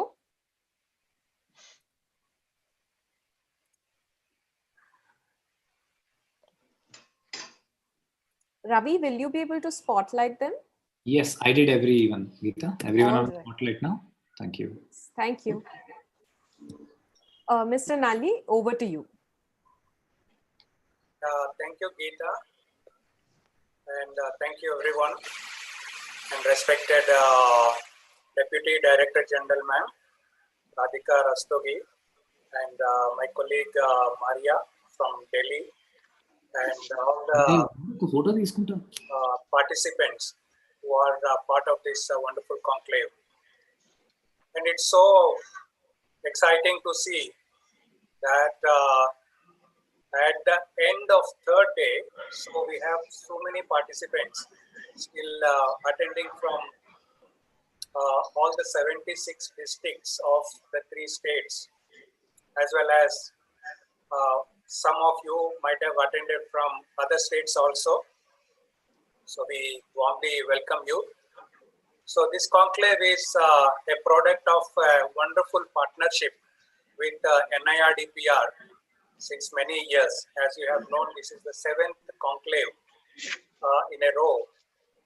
And so this is going to be an opportunity where we all like meet together once a year to discuss all the challenges we are facing in the area of water and sanitation sector and try to devise like strategies to move forward. So very exciting time ahead of us. So today what I'll be doing is to take you through the 3 days conclave, what has been discussed till now, and I try to put it in from various speakers, what they have spoke, And also, many of you have given a lot of suggestions and comments in the chat boxes. So though, because of limitation, you are not able to speak, but we have carefully went through all your comments and suggestions in the chat boxes and question answer box. And then try to compile a few set of recommendations for the 3 states. So I would like to share those and take you through those recommendations so that we'll be able to understand how this the success of this conclave.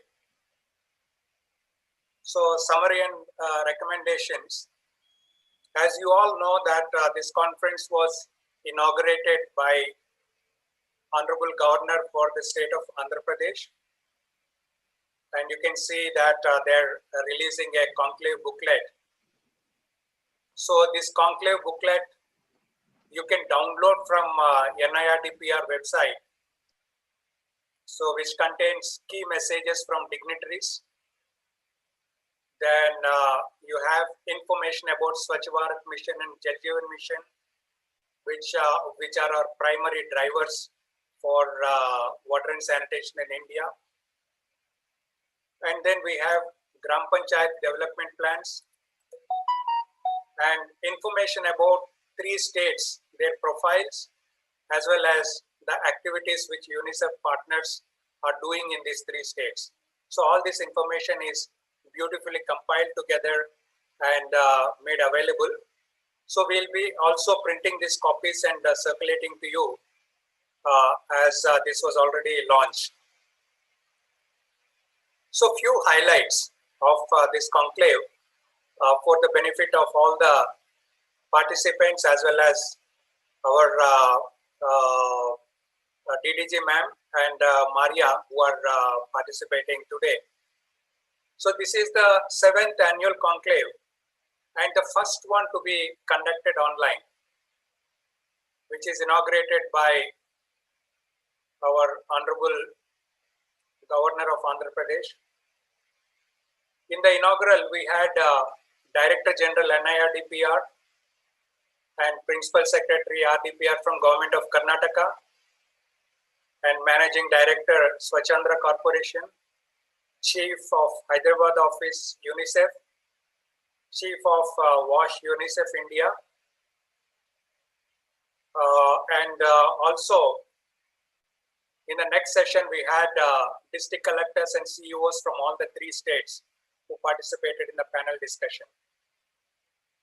So this conclave received enormous support from 3 states and many line departments. They issued proceedings nominating their officials to participate. That's why we were able to see such a huge participation. More than 2,500 officials participated on first day, 1,200 in the second day, and today another 1,200 participated through Zoom and YouTube platforms. A total of 42 speakers spoke in 6 general and technical sessions. Now, this is how people in the districts participated. So with one connection, and there are 5 or 10 or 4 or different size of people for every connection. So they put like laptops, they even put PowerPoint projectors and then viewed it in their districts for these 3 days. Then this conclave, as you all know, that the theme is hygiene matters. And there are various topics which are covered in this conclave. Global, national and state perspectives on WASH, policy imperatives, good practices, water for hygiene, which includes detailing of Jal Jeevan Mission and urban water, sanitation for hygiene, which includes SBM phase 2, ODF plus, sanitation policy, solid liquid waste management, fecal sludge management, and research areas. And in institutional hygiene, we were able to cover schools, Anganwadis, health centers, menstrual hygiene, ECD, and innovations. So these speakers are heads of department, government departments, district collectors, heads of UNICEF partner CSOs, UNICEF officials and subject experts. They all came and shared their perspectives on in this conclave. So now when I look at major recommendations, so overall one of the recommendation is that for the 3 states is to review and ensure that all policies, strategies and guidelines be COVID sensitive and climate resilient. So after this COVID era, so we continue to be COVID sensitive and all the policies and strategies need to be oriented towards that. And we all know that there was massive investments in the last 5 years in the area of WASH, mainly on sanitation. But we require significant efforts to sustain those investments. So we need to focus on behavior change communication, operation and maintenance, and ensuring equity and gender aspects. Then the next one is to promote skilled and equipped WASH professionals. And also maybe if required, we also need to look at appropriate licensing. We need quality professionals. We need quality infrastructure so that they are well maintained and used. We also need to look at strengthening local governance structures, especially village water and sanitation committees. They need to be empowered, and also we need to ensure women participation in these structures. Our states have strong private sector and good financial institutions. So sanitation market is around $62 billion in India, and it can create a lot of livelihoods and job creation. So we need to incorporate this private sector and utilize the financial institutions so that we will be able to scale up the sanitation and water infrastructure in our states. And also we know that convergence played a significant role in Swachh Bharat Mission phase 1. And we need to bank on that, and we need to vigorously pursue for the next phase of Swachh Bharat Mission and JJM also. Coming to the second area of sanitation.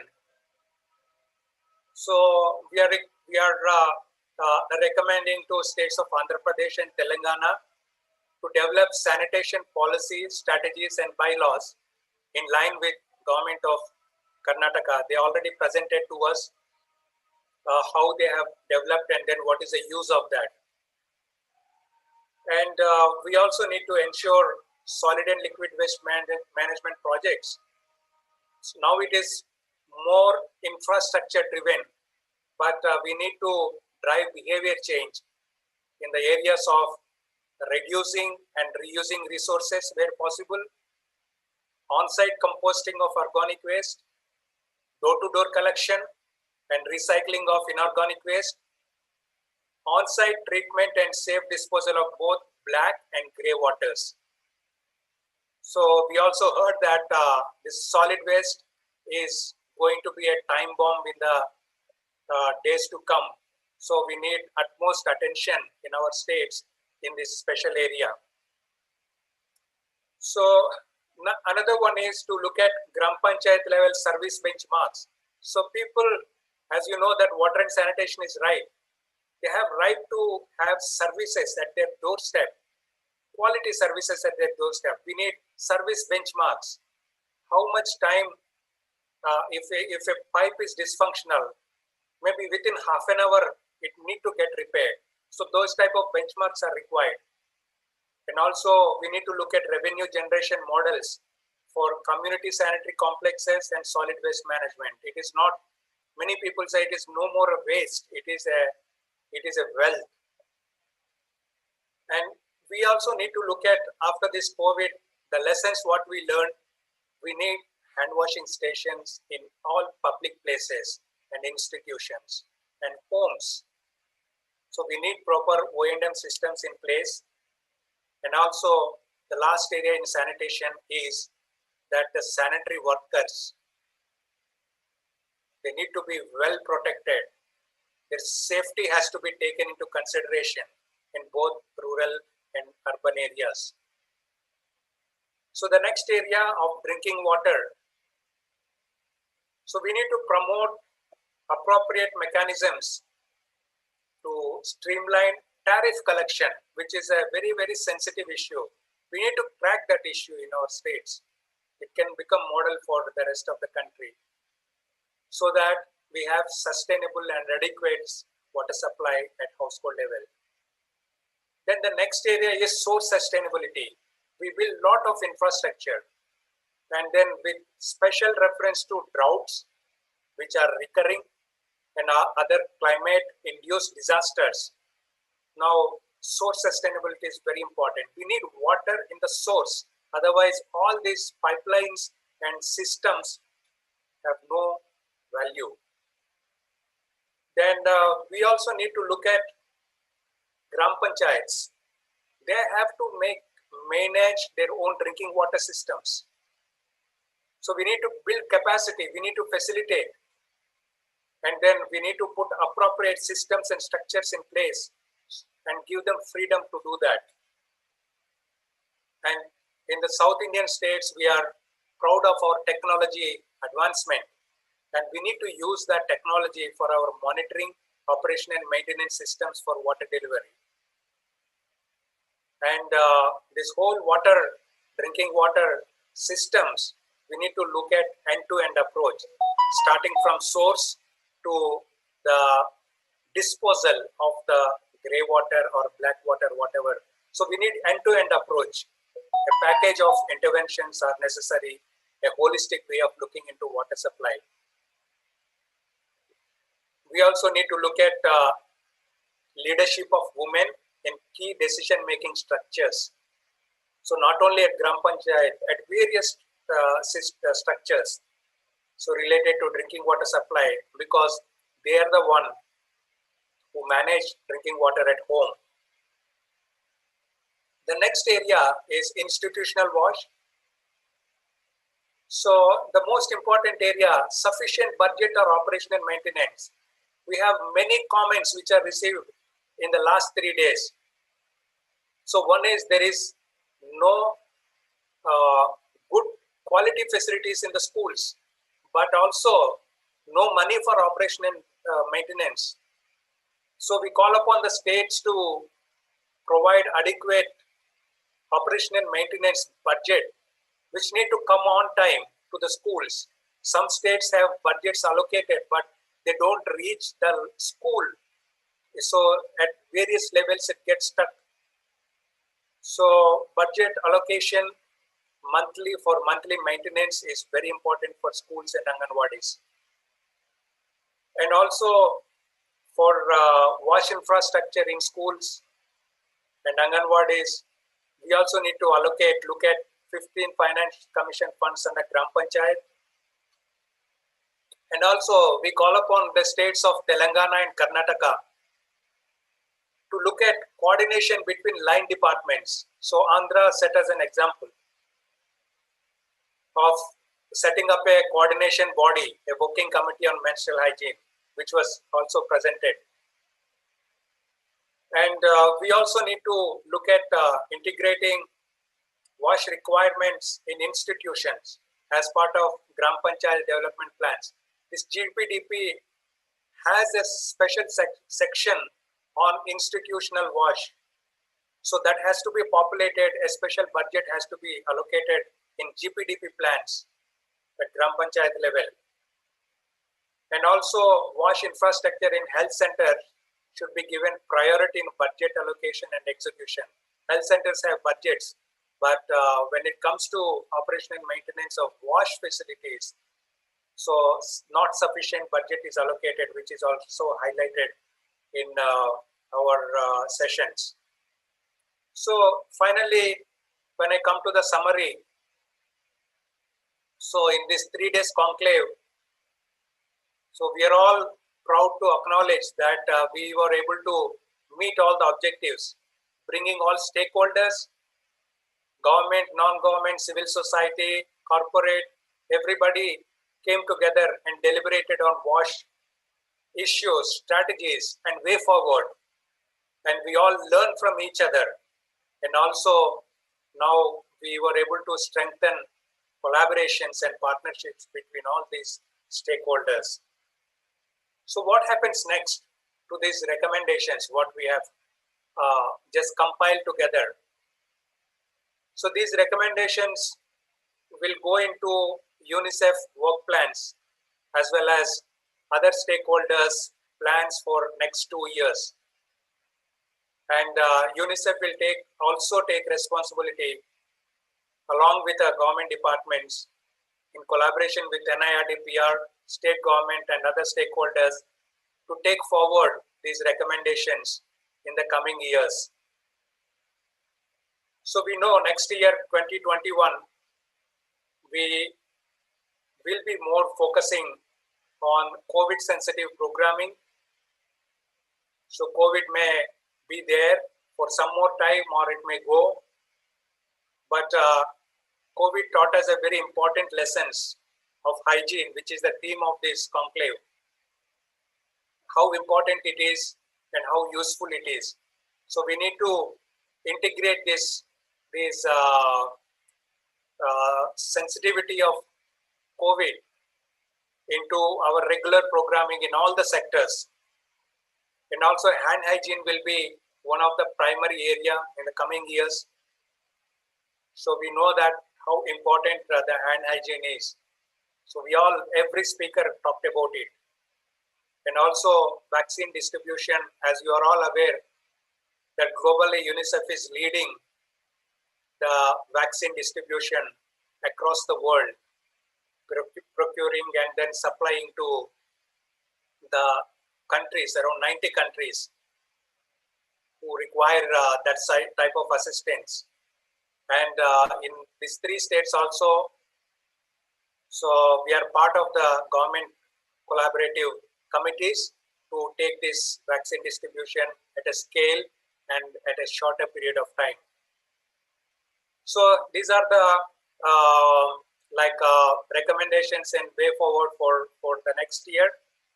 And all these presentations of these 3 days, the pictures, the conclave booklet, everything will be available on NIRDPR website. So whenever whenever you want, you can download it.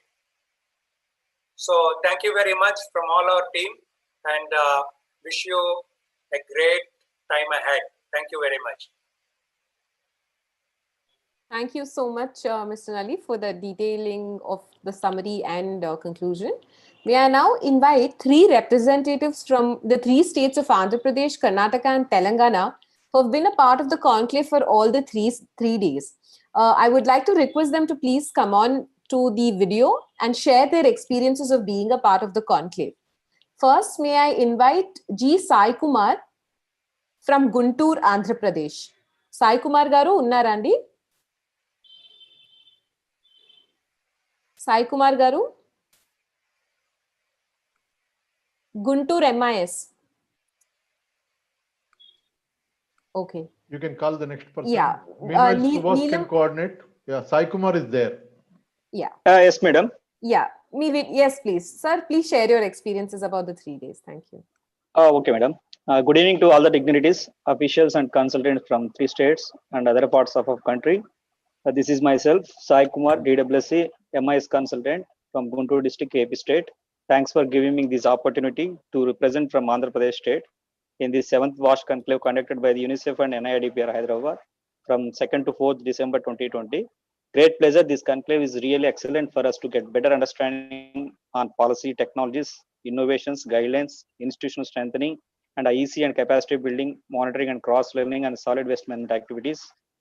SLW under the SPMG phase 2 and drinking water supply management ecosystem under JJM and other cross-cutting areas. Definitely it will be boost us our skill and expertise, our effective implementation in our state under the dynamic leadership of MD sir our collector sir and SCRW sir, with support of district team and technical support, our district and state will achieve all targets on sanitation and water in stipulated time.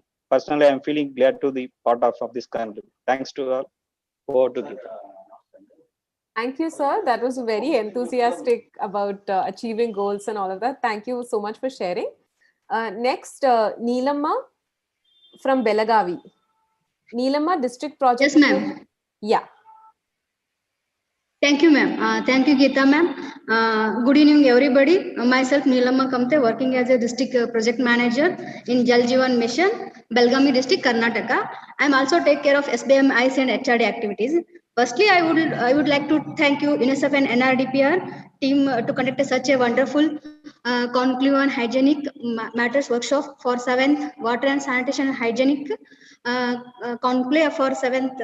This program is very such a great learning platform those who are working in wash sectors. Also, one thing I would like to tell, ma'am, ಈ 3 ದಿನದ ಕಾರ್ಯಕ್ರಮದಲ್ಲಿ ತುಂಬಾ ಉಪಯುಕ್ತವಾದ ಸ್ವಚ್ಛ Bharat mission ಯೋಜನೆ ಅಡಿಯಲ್ಲಿ ಘನ ಮತ್ತು ದ್ರವ ತ್ಯಾಜ್ಯ ನಿರ್ವಹಣೆ ಅಂಡ್ ಸ್ಯಾನಿಟೇಷನ್ ಅಂಡ್ ಹೈಜೆನಿಕ್ ಬಗ್ಗೆ ಆಂಧ್ರ ಪ್ರದೇಶ ಮತ್ತು ತೆಲಂಗಾಣ ಪ್ರದೇಶ ರಾಜ್ಯಗಳಲ್ಲಿ ಇನ್ನೋವೇಟಿವ್ ಆಕ್ಟಿವಿಟೀಸ್ ಬಗ್ಗೆ ನಮಗೆ ತಿಳಿಸಿಕೊಟ್ಟಿದ್ರಿಂದ ನಮಗೆ ತುಂಬಾ ಉಪಯುಕ್ತವಾಯಿತು. ಅದೇ ರೀತಿಯಾಗಿ ನಮ್ಮ ರಾಜ್ಯ ಮತ್ತು ನಮ್ಮ ಜಿಲ್ಲೆಗಳಲ್ಲಿ ಬೇರೆ ರಾಜ್ಯಗಳಲ್ಲಿ ಆಗುವಂತಹ ಇನ್ನೋವೇಟಿವ್ ಆಕ್ಟಿವಿಟೀಸ್ಗಳನ್ನ ಆದಷ್ಟು ಎಫೆಕ್ಟಿವ್ ಆಗಿ ಇಂಪ್ಲಿಮೆಂಟೇಷನ್ ಮಾಡಲಿಕ್ಕೆ ಅನುಕೂಲವಾಗುತ್ತದೆ. ಅದೇ ರೀತಿಯಾಗಿ ಘನ ಮತ್ತು ದ್ರವ ತ್ಯಾಜ್ಯ ಸಾಲಿಡ್ ಅಂಡ್ ವೇಸ್ಟ್ ಮ್ಯಾನೇಜ್ಮೆಂಟ್ ನಿರ್ವಹಣೆಯಲ್ಲಿ SHG members we are involving in SHG members ಅವ್ರನ್ನು ಕೂಡ ನಾವು ಇದರಲ್ಲಿ ಇನ್ವಾಲ್ವ್ ಮಾಡ್ಕೊಳ್ತಾ ಇದೀವಿ. ಅದೇ ರೀತಿ ಅವ್ರಿಗೂ SHG ಮಹಿಳೆಯರನ್ನ ಇದರಲ್ಲಿ ಇನ್ವಾಲ್ವ್ ಲೇಡೀಸ್ ಅನ್ನ ನಾವು ಇದರಲ್ಲಿ ಇನ್ವಾಲ್ವ್ ಮಾಡೋದ್ರಿಂದ ಅವ್ರಿಗೆ ಇದು ಇಂಪ್ಲಿಮೆಂಟೇಷನ್ ಬಗ್ಗೆ ವ್ಯವಸ್ಥಿತವಾಗಿ ರೀತಿಯಲ್ಲಿ ನಡೆದುಕೊಳ್ಳಲು ಸಹಾಯವಾಗುತ್ತದೆ. ಅದೇ ರೀತಿಯಾಗಿ ನಾವು ಜಲ್ ಜೀವನ್ ಮಿಷನ್ ಯೋಜನೆ ಅಡಿಯಲ್ಲಿ ಇಂಪ್ಲಿಮೆಂಟೇಷನ್ ಸಪೋರ್ಟ್ ಏಜೆನ್ಸಿಗಳನ್ನ ಇನ್ವಾಲ್ವ್ ಮಾಡ್ಕೊಂಡಿದ್ದೀವಿ.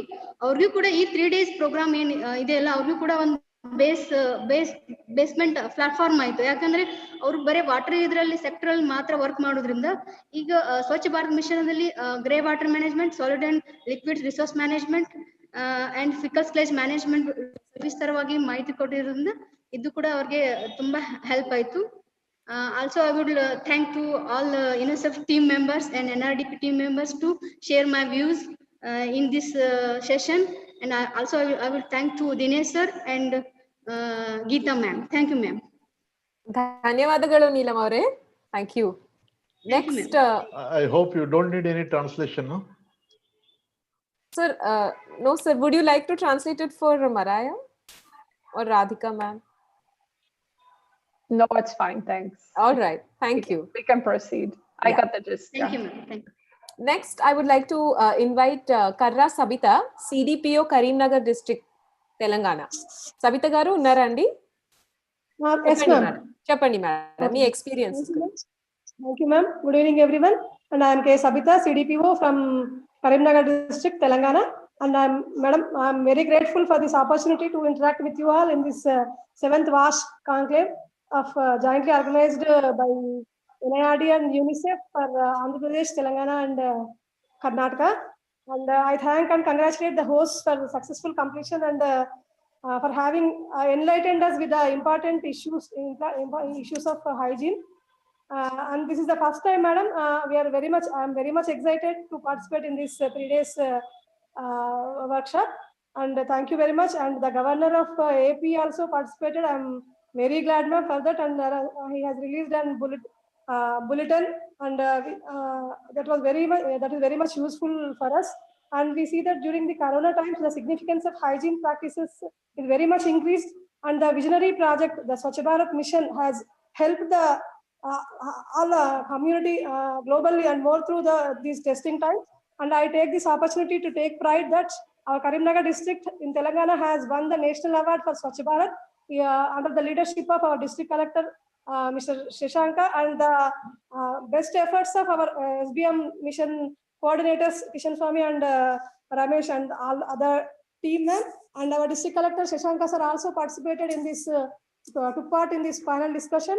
And he threw light on the best practices followed in our district, Karimnagar district especially, which were adopted, and a lot of improvement has taken place in our district in hygiene practices and infrastructure development also taken place, ma'am.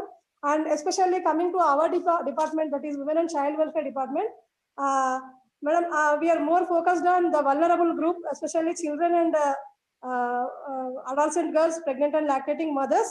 And regarding this Poshan Abhiyan, the main target is concentrated on reducing malnutrition and anemia in coming 2-3 years, that is by 2022. And this WASH program will definitely be helpful in reducing malnutrition and anemia, because ma'am, if WASH practices are not followed by this group of people, there will be definitely, they will fall ill, and morbidity rate will be increased, and thereby mortality rate will also be increased. So following the WASH practices will definitely helpful for us in achieving our department, especially Poshan Abhiyan targets also, ma'am. And finally, I want to say, and I want to thank you, one and all, and with the convergence of all the departments in the grassroots level, and with making the children as change agents, especially this concept is very good in SBM, ma'am, and making the children as change agents, and we can get the behavioral changes, and making the community as a whole. The community has to own the program. So that concept and that behavioral change will be taken place if we work together, all the departments work together for this hygiene, following the hygiene practices, ma'am. And thank you very much for giving me this opportunity, and try to on the panel discussions, and especially the PPTs becomes useful. For the last 3 days, we were listening very carefully, following them. And if the PPT material is available, it will be very beneficial. As Nali sir said, if it is available in NIRD, this thing, we will take it, the printouts, and that will be very much useful. And thank you very much, and for giving this opportunity. And for the next conclave also, please give us the opportunity to participate in 8th WASH conclave also, ma'am. Thank you very much. And we will definitely be successful in this following the WASH practices. Our Karimnagar district will follow all the guidelines given by you, ma'am. Thank you. Thank you, Savita Garu. Thank you for being so specific, Andy. We heard from the participants from all the 3 states. Now, may I request Ms. Mariah Brokodzin, WASH Specialist, UNICEF India, to address the conclave. Ms. Mariah, over to you. Hi, good afternoon, everyone, and thank you so much for inviting me and for this opportunity for me to speak. First of all, I just want to say thank you so much for the opportunity, and for Ms. Radhika Rastrogi, Deputy Director General, and NIR DPR, that you are here and we can have a discussion together. Of course, Nali, my colleague Nali in the team in Hyderabad, but also the UNICEF and the NIR DPR colleagues and all the participants at the state district and the grassroots functionaries. I think you've had a very interesting 3 days, because the josh is still very high after 3 days and on a Friday afternoon. So congrats for that. And what I hear is that the information and all the lessons and the recommendations that have been shared are very useful and will really help the 3 different states, the state governments of Andhra Pradesh, Karnataka and Telangana, to move ahead and continue working on water sanitation and hygiene at the household level, community, but also in health facilities, schools, anganwadis, etc. So that is great, and congratulations again for a successful conclave. And I think one of the key highlights of this conclave, and Nali also mentioned it already, is that we had the participation of the Honorable Governor of Andhra Pradesh in the inaugural, and of course heads of all the departments, which really shows how important WASH is and how it is high on the agenda of all these 3 states. So I think that is a huge achievement for everyone. And of course, there has been great progress in the states already, and we can hear there is so much participation and enthusiasm. So I do hope that that will continue as we move forward.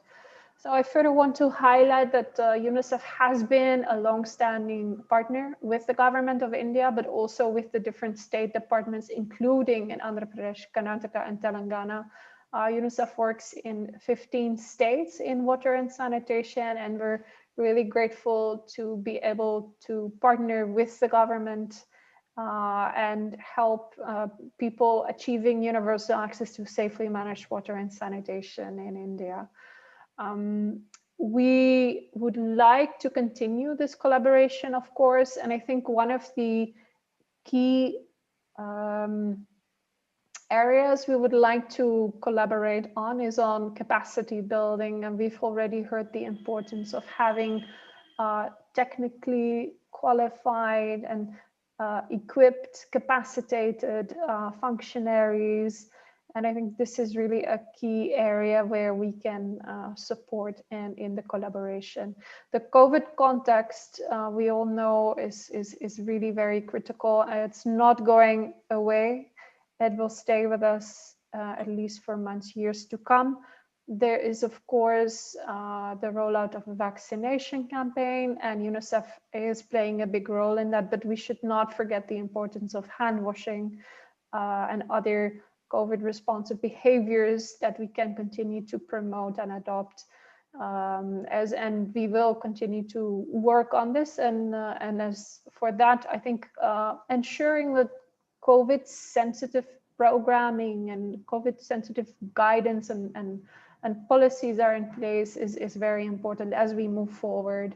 We should not stop our regular WASH program. We should not stop investing in water and sanitation. We have to actually continue this more than ever, but do it in a safe way, in a COVID sensitive way, so that we ensure that our WASH workers are safe, to ensure that, of course, the users of the WASH services are also safe, and even more important in a healthcare facility setting and in a school setting when schools are opening again. So the key recommendations that were shared earlier by my colleague Nali, I think are really important, and they can pave the way for a better WASH programming in these states. So just a few bullet points, a few highlights, key areas that we can focus on in the coming years. So like I mentioned already, COVID has really set the context for 2020. No one had expected this year to be like this. But this is where we are, and now we might have a better idea of how 2021 is going to be. So let us think strategically. What is it that we need to do differently? What have we learned in 2020 so that we can be more sensitive to COVID, but also other disease outbreaks? And we can think of equity and gender issues in that same context as well. And with that in mind, develop or revise any state strategies or guidelines. So while we invest in WASH, let's do it in a more COVID sensitive, equity based and gender sensitive way. And that will require a change management. It will require people thinking maybe in a different way or approaching things in a different way. It requires different departments and organizations and different types of partners, corporate sector, local organizations, government, UN, to collaborate and work together and bring convergence. We bring our resources together. Decentralization is another critical aspect, and I think more and more is engagement of the Gram Panchayats is there, and that can continue, but they do need the resources and the capacities to be able to do that.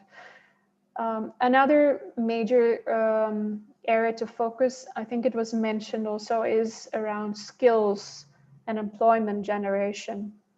Many people lost their jobs. There are a lot of new people coming out of schools, graduating, and these are all potential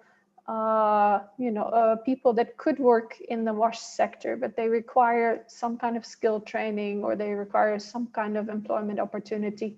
We know SBM was able to generate a lot of jobs, and we can think SBM2, but also JGM, of course, as a huge employment opportunity. But we have to approach it as such. Then building resource teams and key resource centers to continue capacity building of the key stakeholders is very critical. Like I mentioned, Gram Panchayats and also the village water and sanitation committees are having more and more role to play in WASH, but they do need to be able to do that. And for that, we can invest in key resource centers and these resource teams to help them get that capacity. That climate resilience is an important part of the work as well. While we invest in piped water for every household, we need to ensure that this meets or this is climate sensitive. It includes climate data, it includes risk assessments, and there is water that is coming out of the tap, not just part of the year, but the whole year. So I think these issues are very important. Then lastly, of course, we need to look at when we invest in the Gram Panchayat capacity building, we can help them with service level benchmarks. So let's say there is a water or sanitation service in the village. What are the benchmarks on that service delivery that people can expect? And is the Gram Panchayat aware of these service benchmarks? Can they be supported to measure these?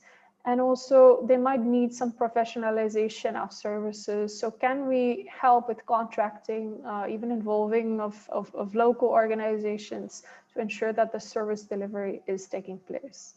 So these are some of the areas that I think we can focus on in the coming year. It's quite a lot. I do hope that we can help to prioritize the recommendations further, but I again want to congratulate everyone on a very successful conclave, and good luck, and maybe hope to see you again next year. Thank you so much. Thank you, Ms. Mariah. Next, may I invite the chief guest of this conclave valedictory event, Ms. Radhika Rastogi, the Deputy Director General, NIRD PR, Government of India, to please deliver her address. Ma'am, Radhika ma'am, over to you. Yeah. A very warm good evening to all the participants of this WASH conclave, the 7th WASH conclave that we are having in succession every year. A host of topics have been covered in very great detail, as we do every year. And maybe, you know, given the COVID situation, which everybody has been referring to, one small incident, one small virus somewhere, and the whole world has gone into a tizzy. So the importance of hygiene, something as simple as washing our hands when we come into contact with some surface or we shake hands with somebody, the importance of maintaining basic hygiene can never be understated. And I think people have realized it, but these lessons are also forgotten very quickly. In fact, traditionally, we Indians have always washed our feet before we entered our homes when we came from outside. We always washed our hands before, you know, eating something. But down the line, I think we have forgotten these things, and, you know, these practices have somehow got lost. And we are relearning all these minor things. And to ensure that sustainable water sources are available, potable drinking water is available, we need to ensure that we change our lifestyles and the way we practice agriculture, the way we maintain our water sources, the way we manage our common property resources, not just in villages, but in urban areas also, because it's one big cycle which is interconnected. And therefore, in fact, we have seen most of the time as administrators, the past 25 years of my life, most of my life was spent in ensuring that potable water is available for citizens, something which we took for granted. When I was a child, it was unimaginable to even think that people would purchase drinking water. But in my own lifetime, I've seen that, you know, a packaged drinking water is a reality. And people are not able to just pick up water anywhere and use it for drinking or even for other purposes. So it's not just about water, it's not just about earth and the soil, but the whole way we conduct ourselves as part of this larger ecological system.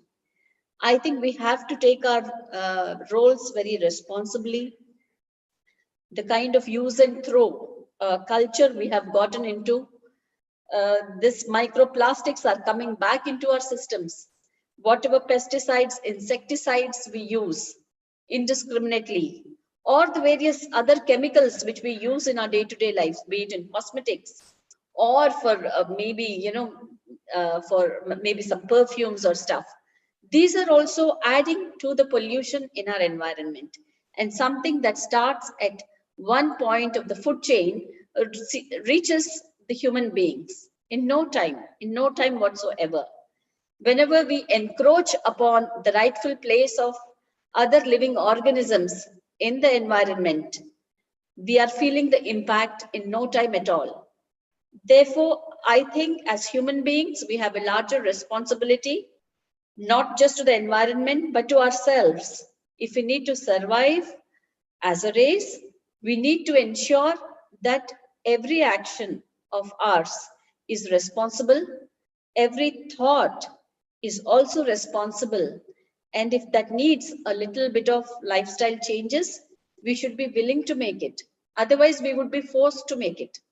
Therefore, I'm very glad that we are able to organize these kind of conclaves year after year, wherein we revisit the importance of all these various aspects of WASH, water, sanitation, hygiene, which is now an integral part of our Gram Panchayat development plan, which says Sabka Saath, Sabka Vikas. Development can happen if everybody joins hands and when we leave no one behind, because it has to be inclusive, it has to be participative, which means not just human beings now, but also all the other living and inanimate objects in our environment. And I hope that we are able to realize this larger ideal, larger goal in all our various plans and activities. And we should be working and moving towards a healthier, better, and a prosperous future. I will stop here because you had 3 long days of very long sessions. So I will stop here with the final words that we will meet again next year, 1st to 3rd December in all probability. Thanks a lot and all the very best. Ravi, can you? Thank you, Radhika ma'am, for announcing the 8th WASH conclave as well. From 1st to 3rd December with NIRDPR again. Hopefully we will all meet again next year for the 8th WASH conclave in person and not virtually.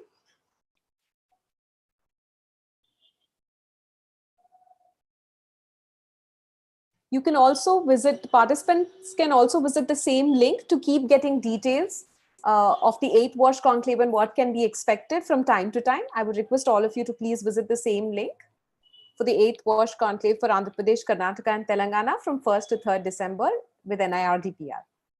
Thank you, Radhika ma'am.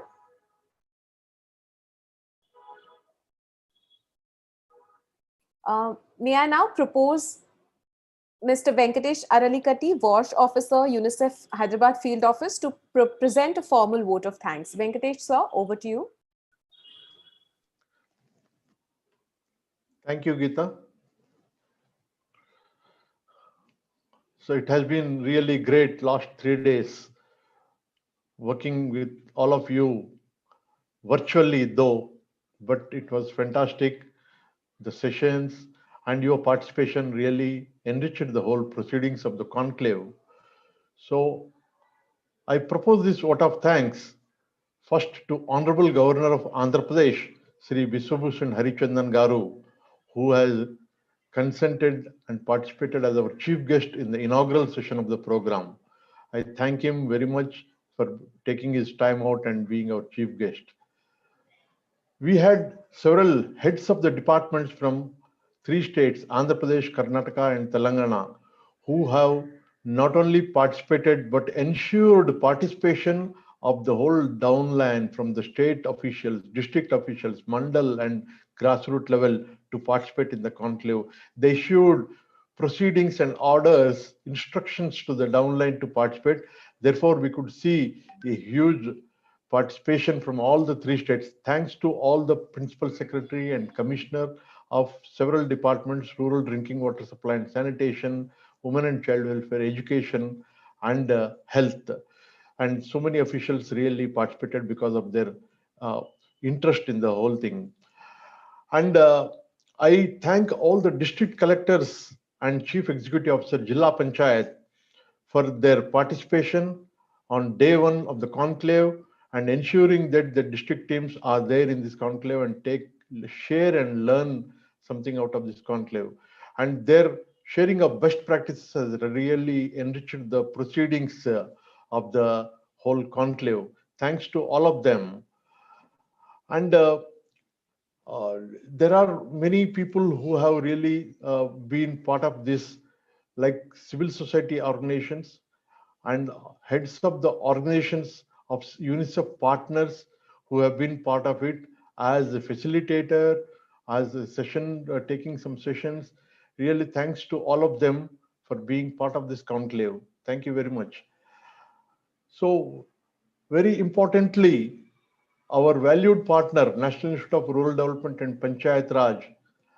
So thanks to DG, Director General Alka Upadhyay Madam, and also Deputy Director General Radhika Rastogi and our colleague Mr. R. Ramesh, Associate Professor of CRI, they really made this conclave very fruitful by your effective participation as our partner, and together we could really do wonder in this really 3 days. I also remember Professor Sivaram, who is retired now, but we have worked with him last 2-3 years on conclaves.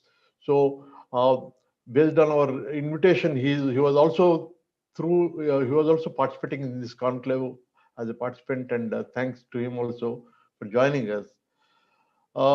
Very importantly, the participants, like more than 1,200 today, and on the first day about 2,500. Without you, this conference is nothing. Your active participation through all sessions has really made this conclave the success. And we thank you very much.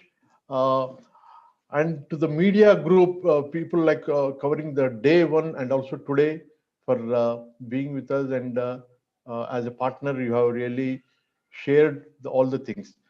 To thank all the participants who are sitting here, now I request all the hosting group, my colleagues of UNICEF and from NIRD, Dr. Ramesh, all to switch on their video, and including those who are in the panelist group, please switch on your video. And what we will do is we will wave our hands to all the participants who are sitting there as a thanksgiving to all the participants for their active and functional, really best participation. Can all the team come on the screen, please? And all those in panelists. Dr. Ramesh, please. Yeah, I have switched on, sir. I have switched on. Yes, I can see you, sir. Okay. Anybody else left out? Now I request all of you to raise your hands like this and wave like this to all the participants, thanking them for their active participation. Ravi, can you bring all the in spotlight?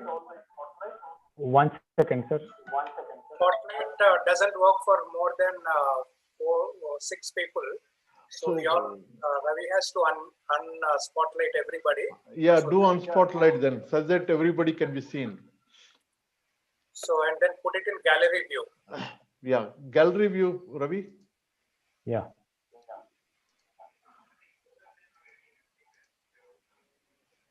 This is thanking all the participants for their active participation for all 3 days. It was fantastic from all your sides. Your questions, your chat box messages have enriched the proceedings of the conclave. We have been really great, all of you.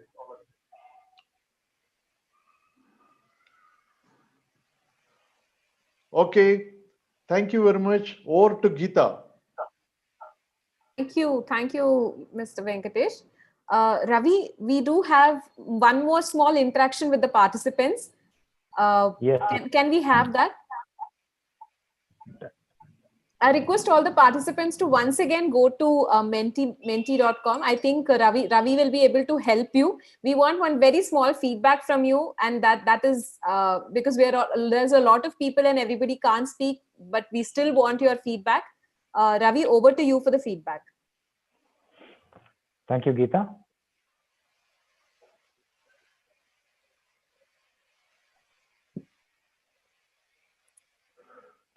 Yeah, so good evening once again, and hope we all had a very wonderful day in the afternoon.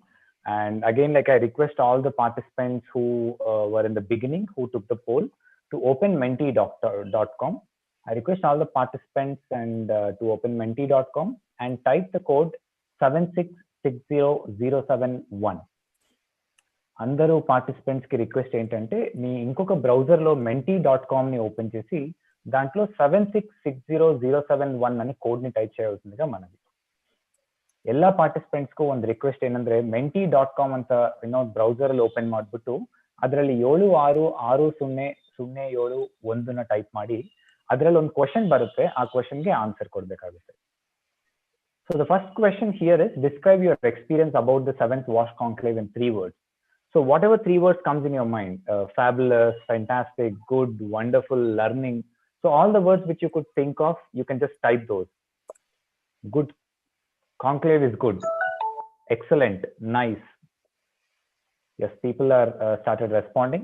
It'll be better if you could just come on menti.com and type in so that we get a wonderful experience here. People are responding on the chat box. On the chat box, we can only read here. I request everyone to come on menti.com.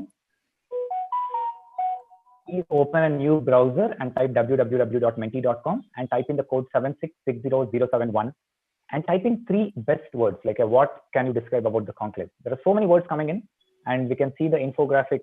It's beautifully coming up with a lot of words. 16 people have responded, and we request other people also to come on menti.com and use the code and give your responses here. 19 people have responded. Excellent, informative, wonderful, good, fine, great experience, right way of making policy, very helpful. We simply love it. Amazing, good experience, future course of action, good information. Yes, there are a lot of responses coming in. I'll keep it open for like a few more seconds, and other people who have not went to join on menti.com could go on to menti.com and type in your 3 best words which you think can suit for this WASH conclave. Wonderful, it's coming up very, very well. The words seem very motivating for the entire organizing team who have been working. I thank everyone for their constant support and been there throughout the month, planning different activities to make this WASH conclave and bring it to you in front of you. And 65 people have responded. And last 5 seconds, so before we close it, so we have 5 more seconds, and who have answered this question can wait there. You will get one more question on the screen before we wind up. 5, 4, 3, 2, and 1. Wonderful. We will now move to the next question. Yes. And people are pouring in their responses. Yes. The next question is, rate your program experience. So we want your to rate the program experience. How did you feel? Fantastic, good, average, can be improved.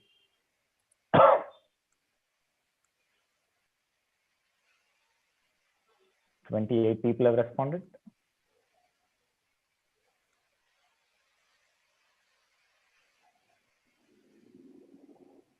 It's good to see. It's very, very motivating by looking at the feedback here.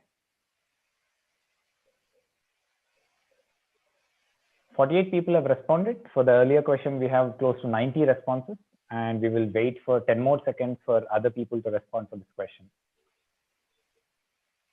Rate your program experience. First one is fantastic, second is good, third is average, and fourth is can be improved. If you feel it can be improved, you can select that. If you think it's average, you can select average. If you feel it's good, then you can choose good. If you feel the experience was fantastic, you can choose fantastic. Last 5 seconds. 5, 4, 3, 2, and 1. Thank you very much for your valuable feedback, and over to Geeta. Thank you, Ravi. Thanks to the participants. Thank you very much for showing your encouragement, because as Ravi said, it gives us a lot of motivation to do many more such events, because it's useful for you. చూస్తూ మన ఈ conclave 3 రోజులు అయిపోయాయి. ನಮ್ಮ 3 ದಿವಸಗಳ wash conclave ಮುಗಿದಿದ್ದೇ ಗೊತ್ತಾಗಿಲ್ಲ. ಈ ಕಾರ್ಯಕ್ರಮದಲ್ಲಿ ಭಾಗವಹಿಸೋದವರಿಗೆ ಧನ್ಯವಾದಗಳು. Thanks to all the participants for participating in the conclave and making it such a huge success. The 3 days of conclave is always such a good time for all of us stakeholders in WASH, because every year we meet at NIRDPR, we have a lot of fun together in between the sessions, enjoy, but still have cross learning. But this time, due to COVID-19, we were all not able to meet physically, but I'm very, very happy, and I'm sure all of you and my team also will agree that we were at least able to meet virtually this year. Though the fun is a little restricted, the participation has been wonderful, and I think we should all give a big hand to all of ourselves for making this such a huge success. So I don't think we need to be disheartened, and hopefully next year we will meet all of us and everyone in person, as DG ma'am announced that we will be meeting from 1st to 3rd December in 2021, and let's hope to meet personally. Until then, you guys take care, stay safe from the pandemic, and keep doing the great work that you always do. Bye, good evening, and good night to all of you from the WASH team.